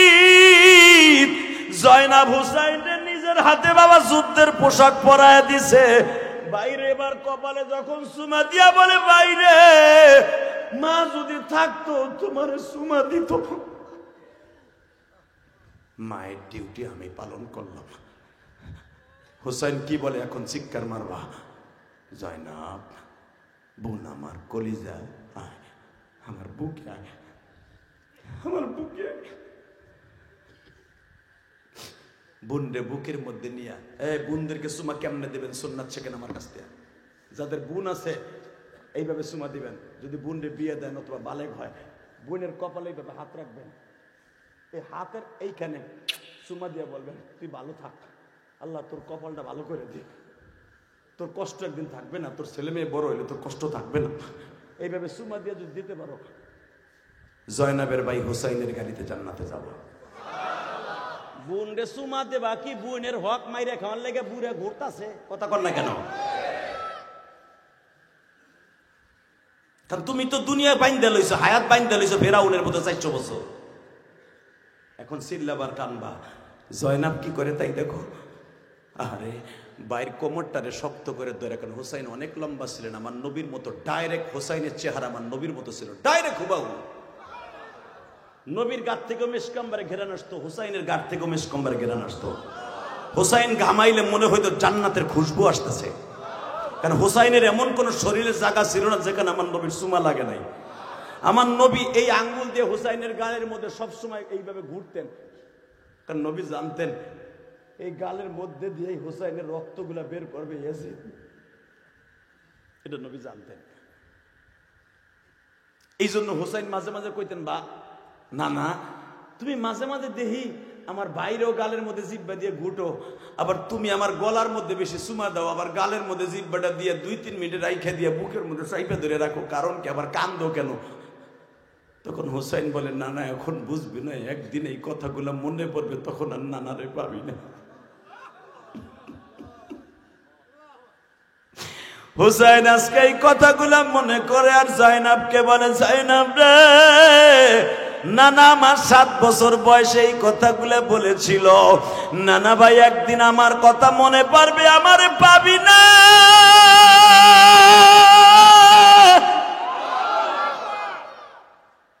বোন তুই কান্দিস না, একটু পরে আমার মার সাথে আমার দেখা হয়ে যাবে।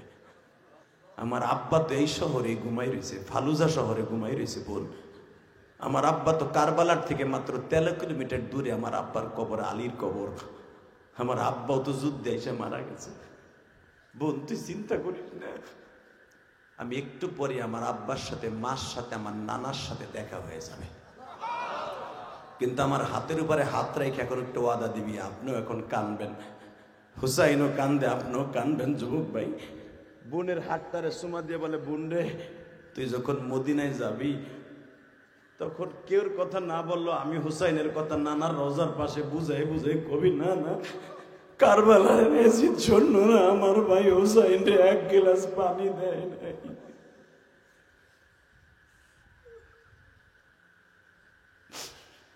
বাজান এই জন্য দেখবেন হাদিসে আসছে হুসাইনের ছেলে জয়নাল আবেদিন বাজান কোনদিন মৃত্যুর আগ পর্যন্ত বাবাই মুখে হাসি ছিল না।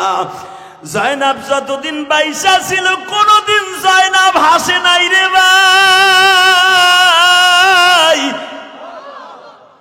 কারবালার থেকে 17 দিন পরে যখন জয়নাব নবীর নানার কবরের কাছে আসছে, সবাই জয়নাব রে ধরাধরি করে জিজ্ঞেস করে হুসাইন রে কেমনে শহীদ করলো। জয়নাব বলে আমি তোমাদের কাছে বইলে লাভ নাই, আমি আমার নানার কাছে বুঝাইয়া কই।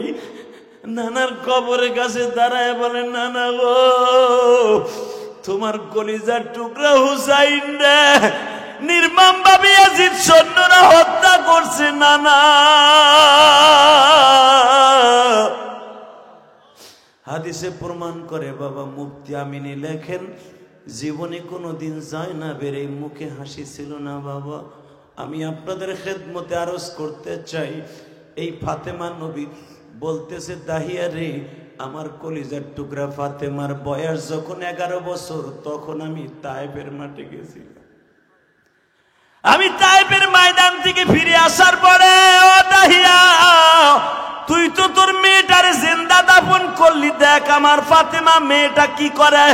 সারা দুনিয়ার মেয়েটা বাবার জন্য পাগল।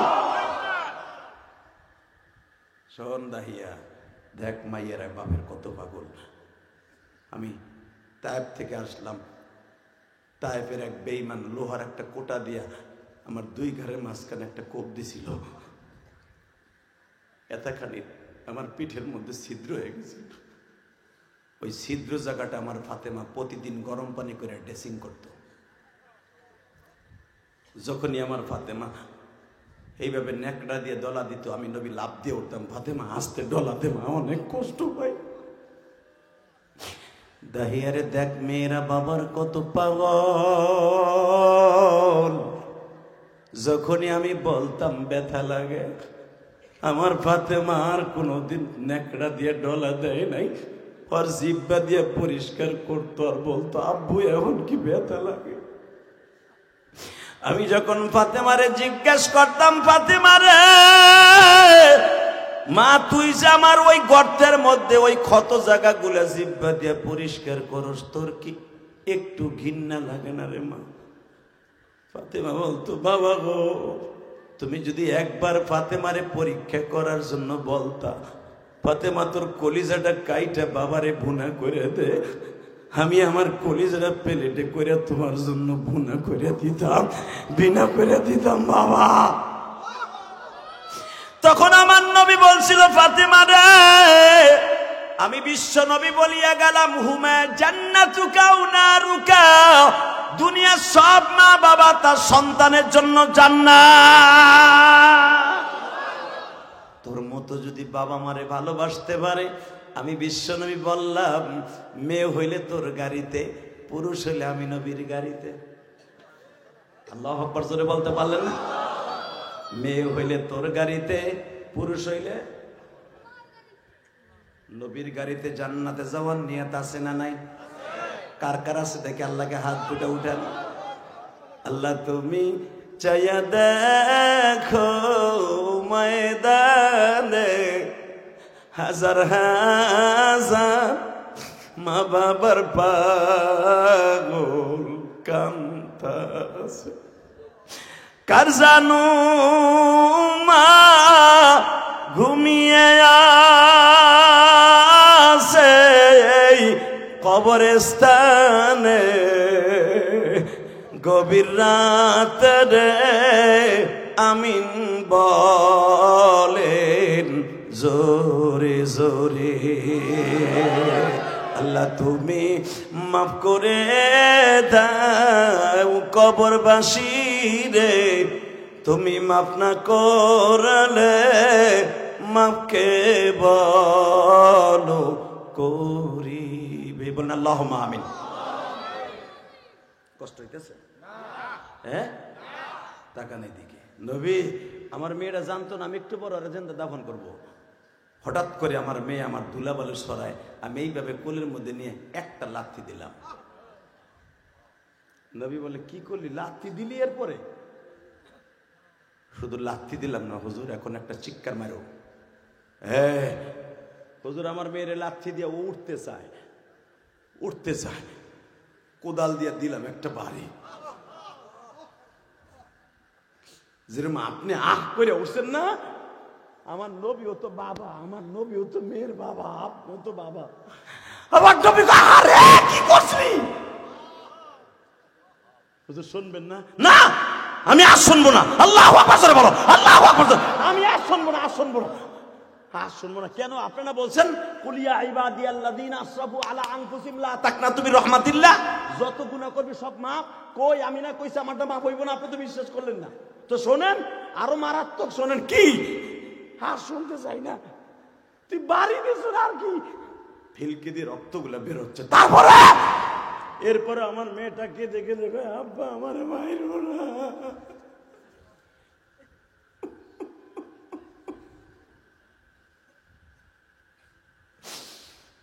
নবী গো, এরপর প্রায় 25 কেজি ওজনের একটা পাথর এমন জোরে মেয়েটার মাথায় মারলাম। বাবা দেখবেন তাফসিরে আসছে, দাহিয়ায়ে কলবি বলে, নবী গো আপনি দি দেখতাছি জায়নামাজের উপরে পড়ে গেছেন গো নবী।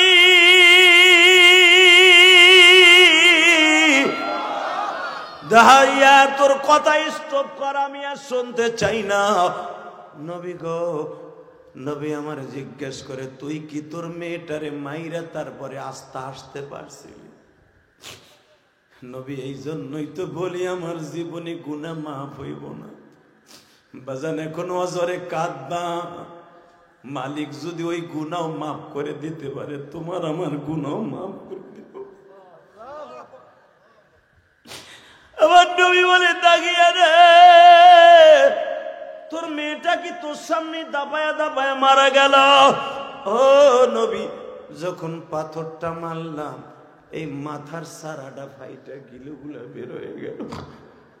পাথরগুলা মারতে মারতে জিন্দা দাফন করে চলে আসলাম। আমার মেয়েরা হাতের আঙ্গুলগুলা বের হওয়া ছিল, তখনও লড়তেছিল। মনে হয় বলতে চাইছিল, আব্বা আমারে একা রাইখা যাইও না আব্বা।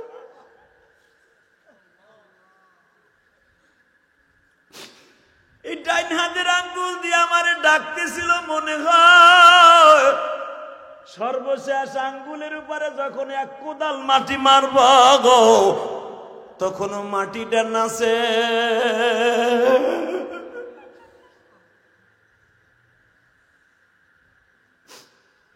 নবী আমার বলে, দাহিয়ার 8 বছর আগের ঘটনা এখন তোর কাছে কেমন লাগে? বাজান এখন একটা চিৎকার মাইরব। দাহিয়া বলে, হুজুর আমার বিবি যখন শুনলো মেয়েরে মাইরা আসছি, আমার বউ একটা দৌড় দিল মেয়ের জন্য। পাগল হয়ে আমার স্ত্রীও মারা গেল। নবী গো, আমি দাহিয়াও পাগল হয়ে গেছিলাম। রাত্রে যখন ঘুমাইতে যাইতাম, ওই যে আমার মেয়ে যে 5টা আঙ্গুল উঁচা করে এইভাবে 3টা আঙ্গুল দিয়ে ডাকতেছিল, আমি ঘুমের ঘরেও দেখি আমার মেয়ে আমারে ডাকে আর বলে, আব্বু আমারে উঠাই লইয়া যাও গো আব্বু, আমারে রাইখা যাও না। হুজুর 8 বছর হয়ে গেল, এখনো পর্যন্ত পুরা রাত্র ঘুমাইতে পারি না। নবী আমি কালেমা পড়ছি, আমার 1 গ্লাস পানি দিয়া আমার বুকটা ঠান্ডা করে দেন। বাজান এখন একটা আওয়াজ দিও। আমার নবী বলে, দাহিয়ারে যা যা, আমি নবী আর সহ্য করতে পারতেছি না। যদিও আমি সহ্য করতে পারতেছি না রে দাহিয়া, আমি বৈশ্য নবী বললাম তোর ওই মেয়ে হত্যার গুনাহ আল্লাহ মাফ করে দিছে।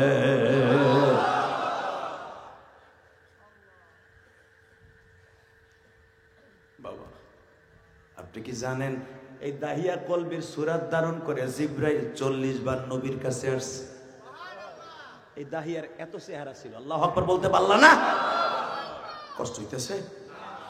যে যেই নবীর চেহারা দেখিয়া দাহিয়ার মতো মানুষ কালেমা পড়ে গো বাবা, ওয়াইস করুনি মাকে বলে মা এখন নবী মদিনায় আসছে একটু দেখে আসি। মনে আছে ওয়াস? কি ভুলে গেছেন গা? এর নাম ইলিয়াস রহমান জিয়ানি। 1.5 ঘন্টা আগে থুয়ে গেছিলাম ওয়াইস করুনি, মনে আছে? আবার ঘুরে ঘুরে জায়গায় মাত্র 5টা মিনিট অজরে কাঁদতে থাকবেন যাদের মা নাই। আমি আপনার সাথে আজকে বন্ধুত্ব করব, কেন আমিও আজকে 12 বছর বয়সে মা হারাই আজও পর্যন্ত 32টা বছর মা গয়া ডাকি না। 32টা বছর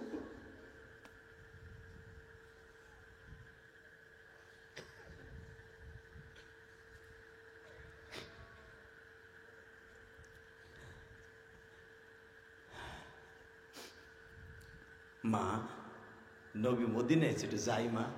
না, যাওয়া যাবে না। এ মা তুই কি আসলে মুসলমান না অন্য কিছু? চুপ চুপ! আমি বলছি যাওয়া যাবে না, বাস যাবি না। ঠিক আছে গেলাম না, যা। হঠাৎ করে 2.5 বছর যাইতে না যাইতে কে জানো ইয়ামানের রাজধানী দিয়ে বলে যাইতেছে তোমরা যারা মুসলমান তখন নবীরে দাঁত ভেঙে দিছে। আসলে আপনাকে কষ্ট হয়ে গেছে। আল্লাহুম্মা আমিন। রব্বানা যালামনা আনফুসানা ওয়া ইল্লাম তাগফির লানা ওয়া তারহামনা লানাকুনান্না মিনাল খাসিরিন। ধরতো না? তাহলে আওয়াজও দিবা না, মোনাজাত দরবারে করবা কি? Ready ready? কে জানো বলে যায় রে তোমরা যারা ইয়ামানে মুসলমান আছো তোমাদের মুসলমান লিডার মুহাম্মাদের দাঁত ভাঙ্গা দিছে গো। তোমাগো মুহাম্মাদের মাথা ফাটাইয়া যেই হেলমেট পরে মাথায় আসছিল ওই হেলমেটের 2টা রড এখান দিয়ে ঢুকে হেন্দে বাইরে হয়ে গেছে।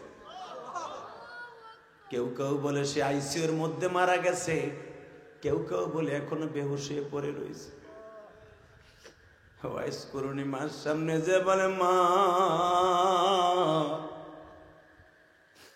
তোর মতো নিষ্ঠুর মা দুনিয়ায় হয় না। ও আমার মা বোনের আমি জানি মহিলা প্যান্ডেলে মা দেখো একটা মহিলা কত নবীর আশা গো। এ দাহিয়া তুই কি বললি আমার মতো নিষ্ঠুর নাই? না না, তোর মতো দুষ্টুর কেউ নাই। কেমনে বুঝলি? কতবার দেখতে যাইতে চাইছি দিলি না মা। যদি যাইতাম অন্তত নবীর চেহারাটা দেখে বলতে পারতাম আমার নবীর কোন দাঁতটা ভাঙছে। মা কয় দাহিয়া রে তুই কি আমার ভালোবাসার কারণে যাস নাই? কয় হ্যাঁ। তাহলে আমারে এ ওয়াইস রে তুই কি আমার চাইতে নবীরে বেশি ভালোবাসস না আমারে ভালোবাসস? ওয়াইস বলে মা গো আমার মালিক বলছে ওয়া কাযা রাব্বুকা আল্লা তা'বুদু ইল্লা ইয়্যাহ। আল্লাহু আকবার জোরে বলো। ইল্লা ইয়্যাহু ওয়া বিল ওয়ালিদাইনি ইহসানা। আমি আল্লাহর ইবাদতের পরে একমাত্র খেদমত করবা মা বাবার। কোরআনের দিকে তাকাইলে তোরে অনেক ভালোবাসি রে মা। আবার নবী বলছে লা ইউমিনু আহাদুকুম হাত্তা আকুনা আহাব্বা ইলাইহি মিন ওয়ালিদিহি ওয়া ওয়ালাদিহি ওয়ান নাসি আজমাইন। হাদিসের দিকে তাকাইলে মা নবীরে বেশি ভালোবাসি। মা আমি কাউরে ফেলতে পারবো না, তোরেও ভালোবাসি নবীরেও ভালোবাসি। এবার একটা আওয়াজ দিষ্টে যুবক, মাত্র 28 বছরের যুবক ওয়াইস মার সামনে বইয়া বলে দুজন রে ভালোবাসি। মা বলে ওয়াইস রে এই কুরুন শহরে ওয়াইস কুরুনি যে বলে, কুরুন জেলায় বাড়ি বিদায় ওয়াইস কুরুনি বলতো, আসলে নাম ওয়াইস। ওয়াইস রে মা তোর কাছে আছে বিদায় ভালোবাসা দিতে পারস রে ওয়াইস। আমি মা এখন দেখব নবীরে কেমন ভালোবাসোস। মা কি করতে হবে? 2.5 কেজি ওজনের একটা পাথর মা হাতে দিয়ে কয়, তুই না কইস নবীর কোন দাঁতটা ভাঙছে, তুইও জানোস না আমিও জানি না। আমার চোখের সামনে এক একটা বাড়ি দিয়ে দাঁত গুলা ভাঙ্গে আমার হাতে দিবি। জোরে জোরে জোরে জোরে জোরে জোরে। আমার আলেম ভাইরা আপনারা জানেন, ওয়েস এত বড় পাথর দিয়ে একটা বাড়ি দিয়ে প্রথম 4টা দাঁত ভাঙ্গে ফেলা। দাঁতগুলার টান দিয়ে মার হাতে দিয়ে বলে, মা রে, করুণ শহরের ওয়েস তোর হাতে দিয়ে দিল দাঁত। মা ওয়েস রে, নবীর কোন দাঁত ভাঙছে জানি না, কারণ আমার গালে তো দাঁত নাই রে বাবা, আমিও বাড়ি দিয়ে দেখাইতাম নবীরে কত ভালোবাসি গো। ওয়েস আমার দাঁত তো আল্লাহ নিয়ে গেছে, তুই এখন নবীর প্রেমের ময়দানে দাঁড়ায় দাঁতগুলা ভাঙবি। পিটাইয়া পিটাইয়া বাবা দাঁতগুলা ভাঙ্গিয়ে মার হাতে তুলে দিছে আমার দিকে। তার দাঁতগুলা কাপড়ের আসলে রক্ত মাখা দাঁতগুলা কাপড়ের আসলে গিট্টু দিয়া বলে, মালি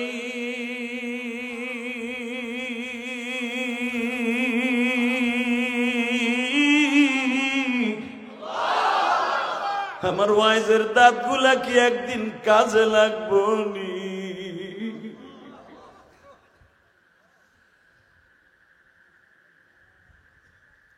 ওয়াইজ তুই ভাবছ আমি তোরে যাইতে দেই নাই, এবার কানবে। ওয়াইজ তুই ভাবছ তুই যাইতে চাই, তোর মাক্কি জিনিব না, আমি তোরে যাইতে দেই নাই, তাই না? না,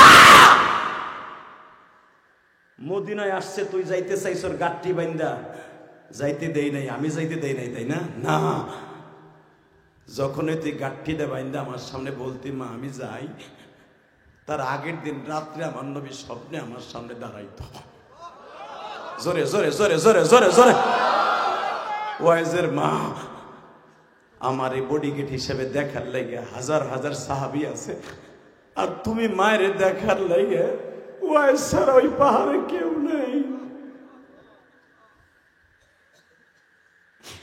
ও মায়ের পাগল বাইরে রে, ওয়াইজ করুনি কেন জীবনে মার কারণে দেখতে পারল না? ওয়াইজ বলে, মায় কি কস? হ্যাঁ, যখনই তুই যাইতে চাইতি নবী আমার সামনে দাঁড়ায় বলতো, ওয়াইজের মা ওয়াইজ যেন আমার কাছে না আসে, ও আমারে না দেখা কিয়ামতের মাঠে ওর সাথে আমার দেখা হইব। ওরে আমি স্বপ্নের ভিতরে কালেমা পড়াইছি, তোমারে পড়াইছি, কিয়ামতের মাঠে সবার সামনে আমার ওয়াইজরে প্রকাশ করব, এবং আমি নবী দুনিয়ার থেকে যাওয়ার আগে আমার সব সাহাবীর সামনে ওয়াইজরে বক্তব্য দিয়ে পরিচয় করায় দেব। ও আমার আলেম ভাইরা, আপনারা জানেন আমার নবী ইন্তেকালের সময় একটা জামা বালিশের নিচের থেকে টান দিয়ে বের করে বলে, আলী কই গো? আমার শ্বশুর ওমর কই?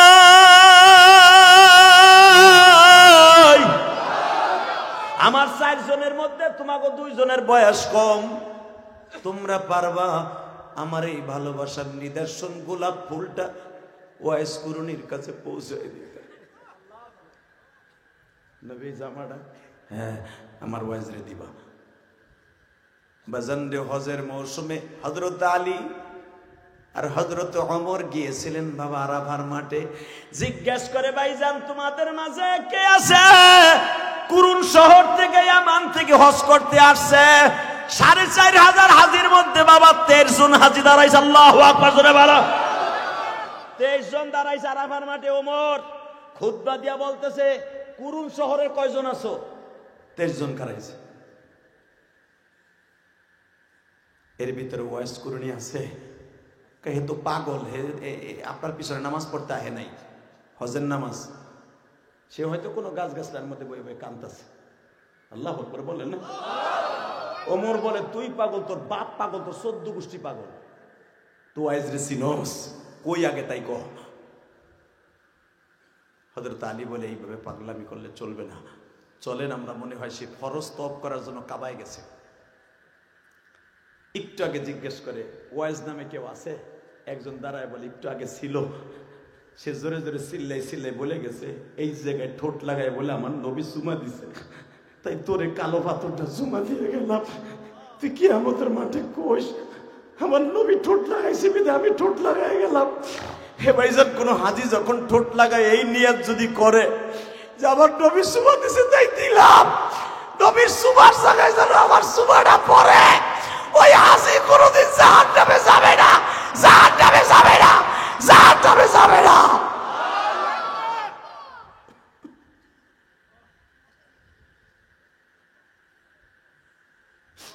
এই জন্যই তো কইছে নবী, মান হাজ্জা লিল্লাহ ওয়ালাম ইয়ারফাস ওয়ালাম ইয়াফসুক রাজাকা ইয়াউমিন ওয়ালাদাতু উম্মুহু। হাজি যখন হজ করে বাড়ির দিকে রওনা দেয় সে এমন নিষ্পাপ হয়ে যায় মনে হবে তার মায়ের গর্ভ থেকে ভূমিষ্ঠ হয়ে আসলো। এমনি এমনি বলে নাই তো আল্লাহ। কষ্ট হইতেছে? 2 মিনিট। এই ওয়াজ হযরত আসর সুমা দিয়ে চলে গেছে তায়েফে। ওমর বললেন, বুঝছি পাগলা ওখানেই গেছে, কারণ ওয়াইস মদিনায় যাবে না এটা আমরা জানি। মারহাবা বলেন। ওয়াইসকে নবী জীবদ্দশায় বলে গেছে স্বপ্নের ভিতরে, ওয়াইস হজ করতে আসবি, তোর পরে হজ ফরজ, তোর মদিনায় আসা লাগবে না, কারণ মদিনা আইসা যদি তুই আমার ডাক দাস আমি নবী সহ্য করতে পারবো। নবীর কিছু আশেক ছিল, চরমোনার মাঠে কিছু পাগল যায় দেখে নিবা, যে পাগলগুলা খালি ওই ফজলুল করিমের ইসাক রহমাতুল্লাহ কবরের পাশ দিয়ে ঘুরে আর চিল্লায় আর মাসুক মাসুক কুইয়ান মৌলারে তালাশ করে। চরমোনার মাঠে সব পাগল এক না, কিছু কিছু পাগল আছে যেগুলা 5 সবক পাচন 5 জারি হয়ে গেছে, কলব 24 ঘন্টা চালু। যখন জেরেকের আরম্ভ হয়ে যায়, মৌলার ইশকের আগুন ওদের মধ্যে উতাল পাতাল খাইতে থাকে, তখন বাস পাইয়া উঠে লাফালাফি আরম্ভ করে, তখন তাদের পাগল বলে গালি দেয়। আসলে এই পাগলগুলা দুনিয়ার পাগল না, ওদের মাঝে মৌলার মাঝে তখন আর কোনো পর্দা থাকে না, পর্দা থাকে না, পর্দা থাকে না। আল্লাহু আকবার। এই জন্যই তো নবী বলছে হাত্তা ইয়াকুলু মাজনুন, তুই এমন ভাবে যে করে করবি তোর জন্য মানুষ পাগল কয়। কষ্ট হইতেছে? 2 মিনিট। এ যুবক তাকাই দিকে। ওয়াজ বলে হযরত আলী আর ওমর বলেন, চলো আমরা তায়েফে যাই। বাজান, এই যে আমার মাথায় যে চুল দেখতেছেন, এই যে আপনাকে ওই দাওয়াতটা আমি নিচ্ছি, ওই হুজুর জানে উমরায় যাওয়ার মাত্র কয়েকদিন আগে, না উমরায় থেকে আসার পরে, আলহামদুলিল্লাহ বলেন, উমরার থেকে আসার পরে আপনাদের এই দাওয়াতটা আমি নিছি। আমার এই উমরার থেকে আসার যে চুলটা দেখতেছেন, এই চুলটা খালি কাটিং করছি পাশ দিয়া, মাঝখানে ঠিক বরকত রাইখে দিছি। ও বাবা, আমি ওয়াদা করে গেলাম আপনি না উমরা যাইতে পারবেন খুব তাড়াতাড়ি, আপনিও না হজে যাইতে পারবেন খুব তাড়াতাড়ি। যদি কোন জেহাদি ভাই কেমনে যাবো, আমি আল্লাহরে সাক্ষী রেখে রাত 12টা পৌনে 12টার সময় বলে গেলাম, যদি আপনি এখন চোখের পানি ছাইরে দিয়া ওয়াইজের মতো আল্লাহরে বুঝে কইতে পারেন, এই মাছ সারার আগে আপনি কবে যাবেন, কোন মাসে যাবেন, আল্লাহর খাতা এখন উঠে যাবে। রেডি? রেডি? রেডি হন। মনকে বুঝে এখন আমার জীবনের শেষ মাহফিল এইটা। মাহফিল আগামী বছর হবে, কিন্তু আমি থাকবো না। আমি যেখানে বসে আজকে মাহফিলের টাকা গুনছি, হয়তো আর একজন আমার জায়গায় গিয়ে গুনবো। আমার জীবনে হয়তো আর কোনোদিন এই মাহফিলে বসতে পারবো না। আমার বাবা এখানে বসে টাকা গুনতো, আমার বাবা এখানে বসে কালেকশন করতো। আজকে আমার বড় ভাই ওই কবরে, আমার বাবা কবরে, আমিও যেন কবে আগামী বছর চলে যাই। নবী গো যাওয়ার আগে একটা বার যদি মক্কা মদিনায় যাইতে পারতাম। বাজান এবার মনের আশা মনে লইয়া আল্লাহকে একটা ডাক দিবা। হযরত ওমর আর আলী, ডাক দাও, ডাক দাও, ডাক দাও, ডাক দাও, ডাক দাও। হযরত ওমর আর আলী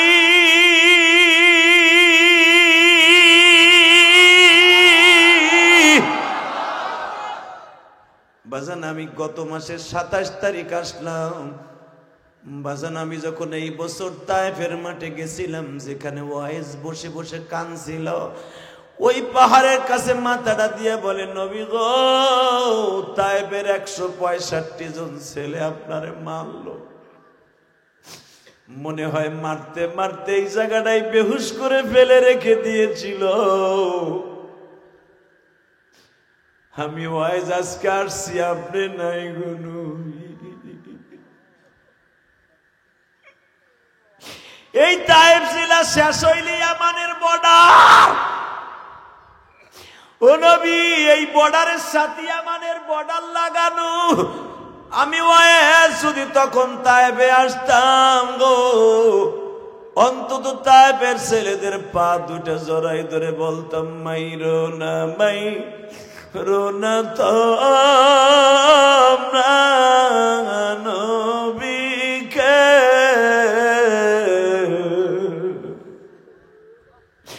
যার ওসিলায় তামাম জাহান বানাইছে। সেজদায় বসে এইগুলাই কইতাছে, যার ওসিলায় তামাম জাহান বানাইছে, যার নয়নে নয়ন যে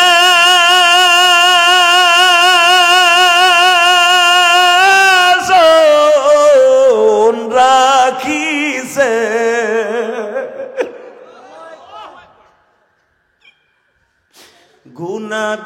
গুনাবিহীন এই ধরাতে বাসিছে। মাই রোনা মাই রোনা তায়েফবাসী দয়ার নবীকে যার ওসিলায় তামাম জাহান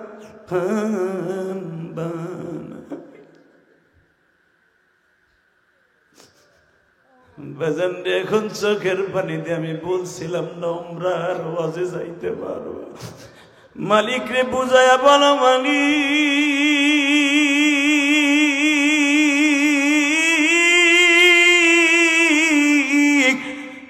যদি ওই তায়েফ শহরটা না দেখাইবা কেন নবীর আশিক বানাইলা? ওয়াইজের মতো পাগল যদি আইসা পাগলামি করতে পারে, আমি পাগল ডেকে একবার নিতে পারো না? বাজান এবার বুঝাইয়া বুঝাইয়া কন গো, এই মাহফিলে কার জানো মা নাই বাবা নাই গো? আমি ইলিয়াসুর রহমান জেহাদি 12 বছর বয়সে মা হারাইছি, আমার নবী 6 বছর বয়সে মা হারাইছে। ওয়াইজ আজকে কেঁদে কেঁদে বলে, নবী গো আজকে আমার মা নাই, আমি হজে আসছি। আমার মা বাইসা থাকলে তো আমি হজে আসতে পারতাম না। আজকে মাও নাই, আপনাও নাই। নবী গো ওয়াইজের দুঃখ বোঝার মতো আর কেউ নাই। বাজান সেজদায় পড়ে যখন ওয়াইজ কান্তাছে, হযরত ওমর বলে, আলী রে এইটাই হবে ওয়াইজ কুরুনি পাগল।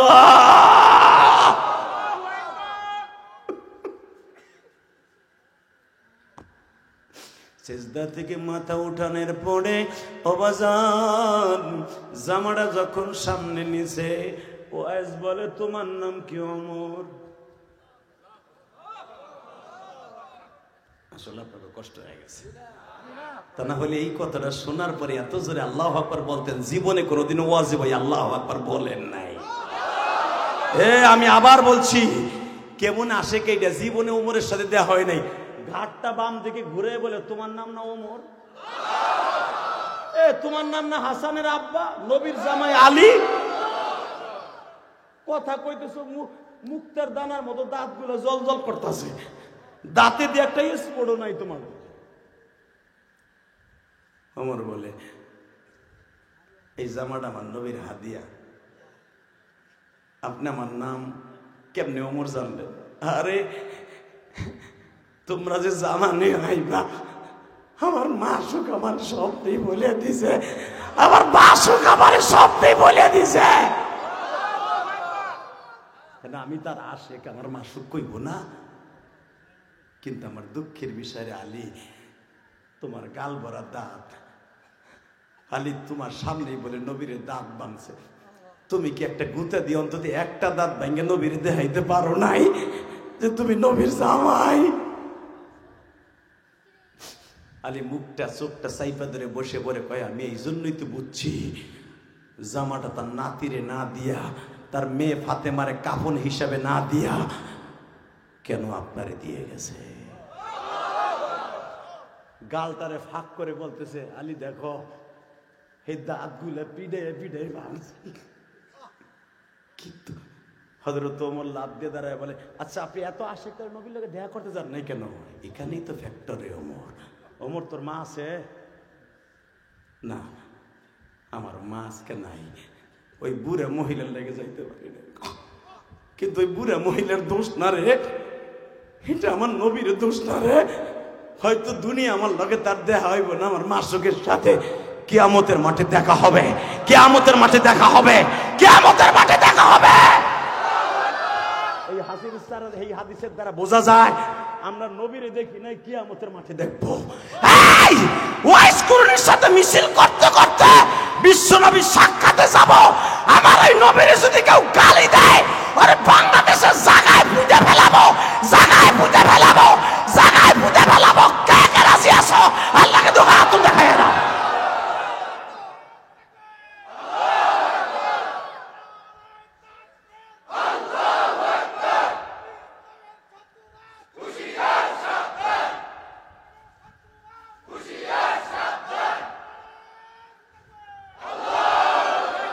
এই সাথে অ্যাড করো, কাদিয়ানি কাদিয়ানি কাদিয়ানি কাদিয়ানি।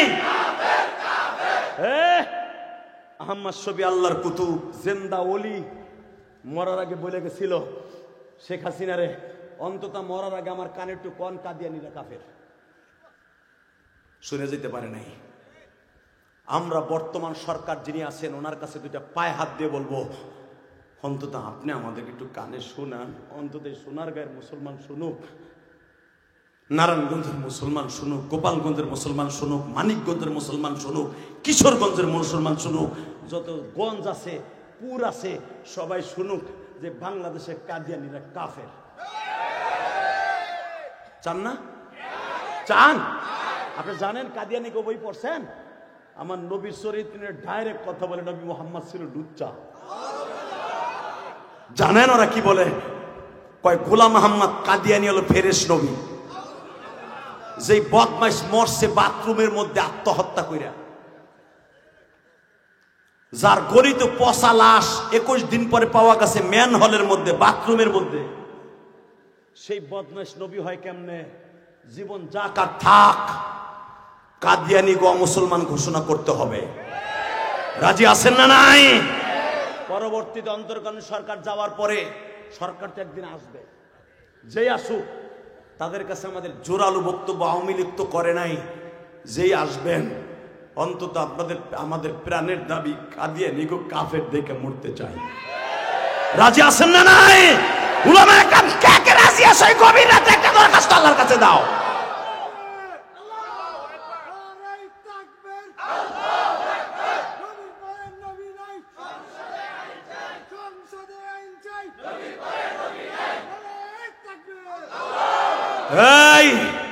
এই কথাটা কত বড় দামি জানেন? জান্নাতের চাইতে দামি। নবীর পরে নবী নাই সংসদে। এ চাচা কইয়া মর মর মরে তো যাবা 5 বছর পরে এমনি। এই জন্ম যেরকম ভাবে সত্য, এই কথাটাও সত্য। কোরআন যেরকম সত্য, এই কথাটাও সত্য। নবীর পরে সংসদে কাদিয়ানি কাদিয়ানি, জোরে কাদিয়ানি কাদিয়ানি। আপনাকে সম্মেলন সার্থক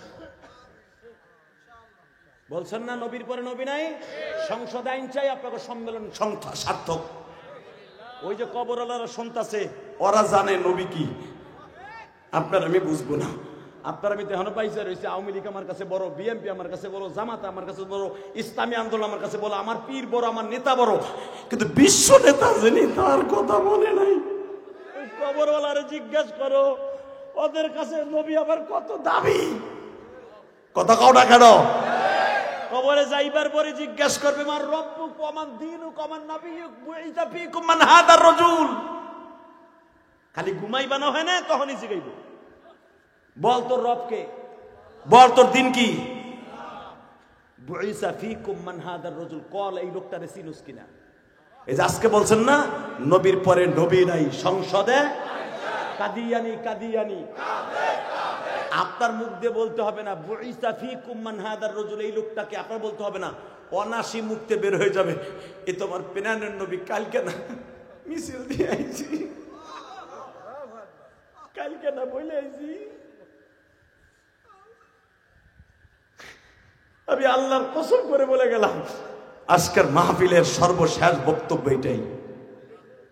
কারণ কবরের 3টা প্রশ্নের জবাবের সবচেয়ে মার্সেন জবাব হলো নবীর পরে নবী নাই, কাদিয়ানি কাদিয়ানি, আমার নবীর পরে পৃথিবীতে কোনো নবী নাই, নাইবে নবী আছে ডাইরেক্ট নবী নাই। কথা বলে না কেন?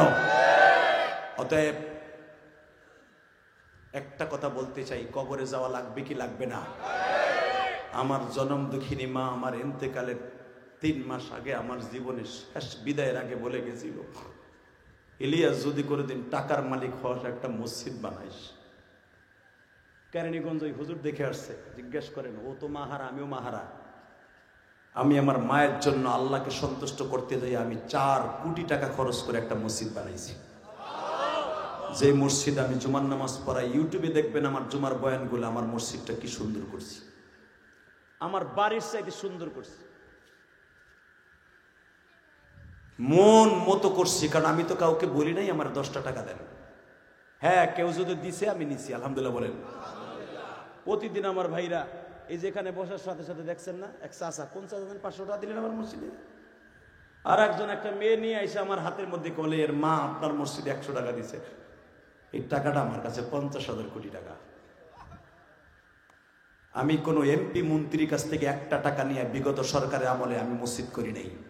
জায়গাটা কিনছি 1,20,00,000 টাকা দিয়ে, 20টা পয়সাও আমি কারো কাছ থেকে নেই। মসজিদ 2 তলা করছে, এ পর্যন্ত আমার নিজের রক্ত পানি করে পয়সা, কারণ আমার ওয়াজের সমস্ত টাকাগুলো মসজিদে যায়। আমি সারা জীবন ওয়াজ করি একটা, আমার টাকা অনেক বরকত, আলহামদুলিল্লাহ বলেন। আমি 35 মিনিট আধা ঘন্টা ওয়াজ করি না, আমি সারা জীবন একটা ওয়াজ করি, মাহফিলের হক আদায় করে দিয়ে তারপরে মাহফিল সারি, আলহামদুলিল্লাহ বলতে পারলেন না? আমি এখানে এসে টাটকা 2 ঘন্টা ঘুমাইছি, ব্যাটারি পুরো চার্জ দিছি। কারণ ঘুম যে বান্দার ব্যাটারি চার্জ আমি কই নাই, কোরআনে কইছে ওয়াজআলনা নাওমাকুম, কোরআনে আছে না নাই? এ ঘুম হলো বান্দার ব্যাটারি চার্জ। কথা কর না কেন? তো ব্যাটারি চার্জ দিয়ে উঠছি, শক্তি কেমনি আহে নাকি বিয়া? 26 বছর ওয়াজ করি, বাবনি যে আজকে আমার প্রথম ওয়াজ, গতকালকেও যে আমনে চিল্লাইছি, আজকে আরো বেশি চিল্লাইছি। এই ব্যাটারির চার্জ এমনি এমনি আসে না, উপরের থেকে আসে। আল্লাহু আকবার জোরে বলতে পারলে না? আমার মতো বক্তারে, আমাদের মতো বক্তা যারা ওয়াজে আপনারা আনেন, হক্কানি উলামা একটা মানবেন যাদের টাকাগুলো মসজিদ মাদ্রাসায় খরচ হয়। শুধু আপনাদের 2টা পাও ধরে বলে যাব, এই মসজিদটা কেন করছি, মাদ্রাসাটা কেন করছি জানেন? আমার মায়ের ওসিয়ত পালন করছি। আল্লাহ বলছে হাদিসে কুদসি, মান বানা লিল্লাহি মাসজিদান বানাল্লাহু লাহু বাইতান ফিল জান্নাহ, যে মসজিদ ঘর বানাবে আমি আল্লাহ তাকে জান্নাতে ঘর বানাই দিব। কোন ইবাদতে আল্লাহ কয় না জান্নাতে ঘর বানাই দেব, একমাত্র মসজিদ বানাইলে কইছে জান্নাতে ঘর বানাই দেব। 30টা সেকেন্ড আমি বলবো, আমি আপনাদের কাছে কিচ্ছু চাই না, শুধু দোয়া চাই আমি যেন জান্নাতের ওই ঘরটা 5 তলা করে কবরে যেতে পারি। আমি ওই কবরে ঘুমাবো, আপনি ওই কবরে ঘুমাবেন। আমার মা মৃত্যুর 3 মাস আগে 1 প্লেট দুধ ভাতের মধ্যে নিজে সেটকাই, আমার আব্বা গাবি পালে আমার জন্মের আগের থেকে। আমার আব্বার আতালে এখনো 3টা গাই, আলহামদুলিল্লাহ বলেন। কারণ আমার আব্বা কেন গাবি পালে? আমার আব্বা দুধ ছাড়া ভাত খাইতে পারে না, সেই ছোটকাল থেকে, ল্যাংটা কালের থেকে। এখন তো আমার আব্বার সুখের অভাব নাই, হজ করাই আনছি, উমরা করাই আনছি, আলহামদুলিল্লাহ বলেন। আমার আব্বা আমাকে আমি ইলিয়াস রহমান জিহাদিরে 10টা টাকা দিতে তৌফিক ছিল না। এখন আমার আব্বা এই যে গত মাসেও আমি যে মসজিদের, আমার মা যে মসজিদের সামনে ঘুমাই আছে, আমার মা গ্রামের বাড়ি, তো আমি তো ঢাকায় করছি মসজিদ, আমার গ্রামের বাড়ির সভাপতি আমার আব্বা। আমার আব্বা যে মসজিদের সভাপতি, আমার মা যে মসজিদের সামনে ঘুমানো আমাদের গ্রামের, ওই মসজিদে আমি গত মাসে 8 লক্ষ টাকা দিছি। খালি কোন আলেমরা কিছু দেয় না তো থাপড়ে গাল ফাটা হালাবো। কথা বলেন না কেন? আলেমরা যেমনে কামাই হেমনে আল্লাহ রাস্তা খরচা করে। কারণ আলেমরা জানে আমার দুনিয়ায় বাড়ি গাড়ির সাথে যাবে না, জান্নাত সাথে যাবে, মাদ্রাসা মসজিদ সাথে যাবে। অতএব আমার দিক তাকাবেন।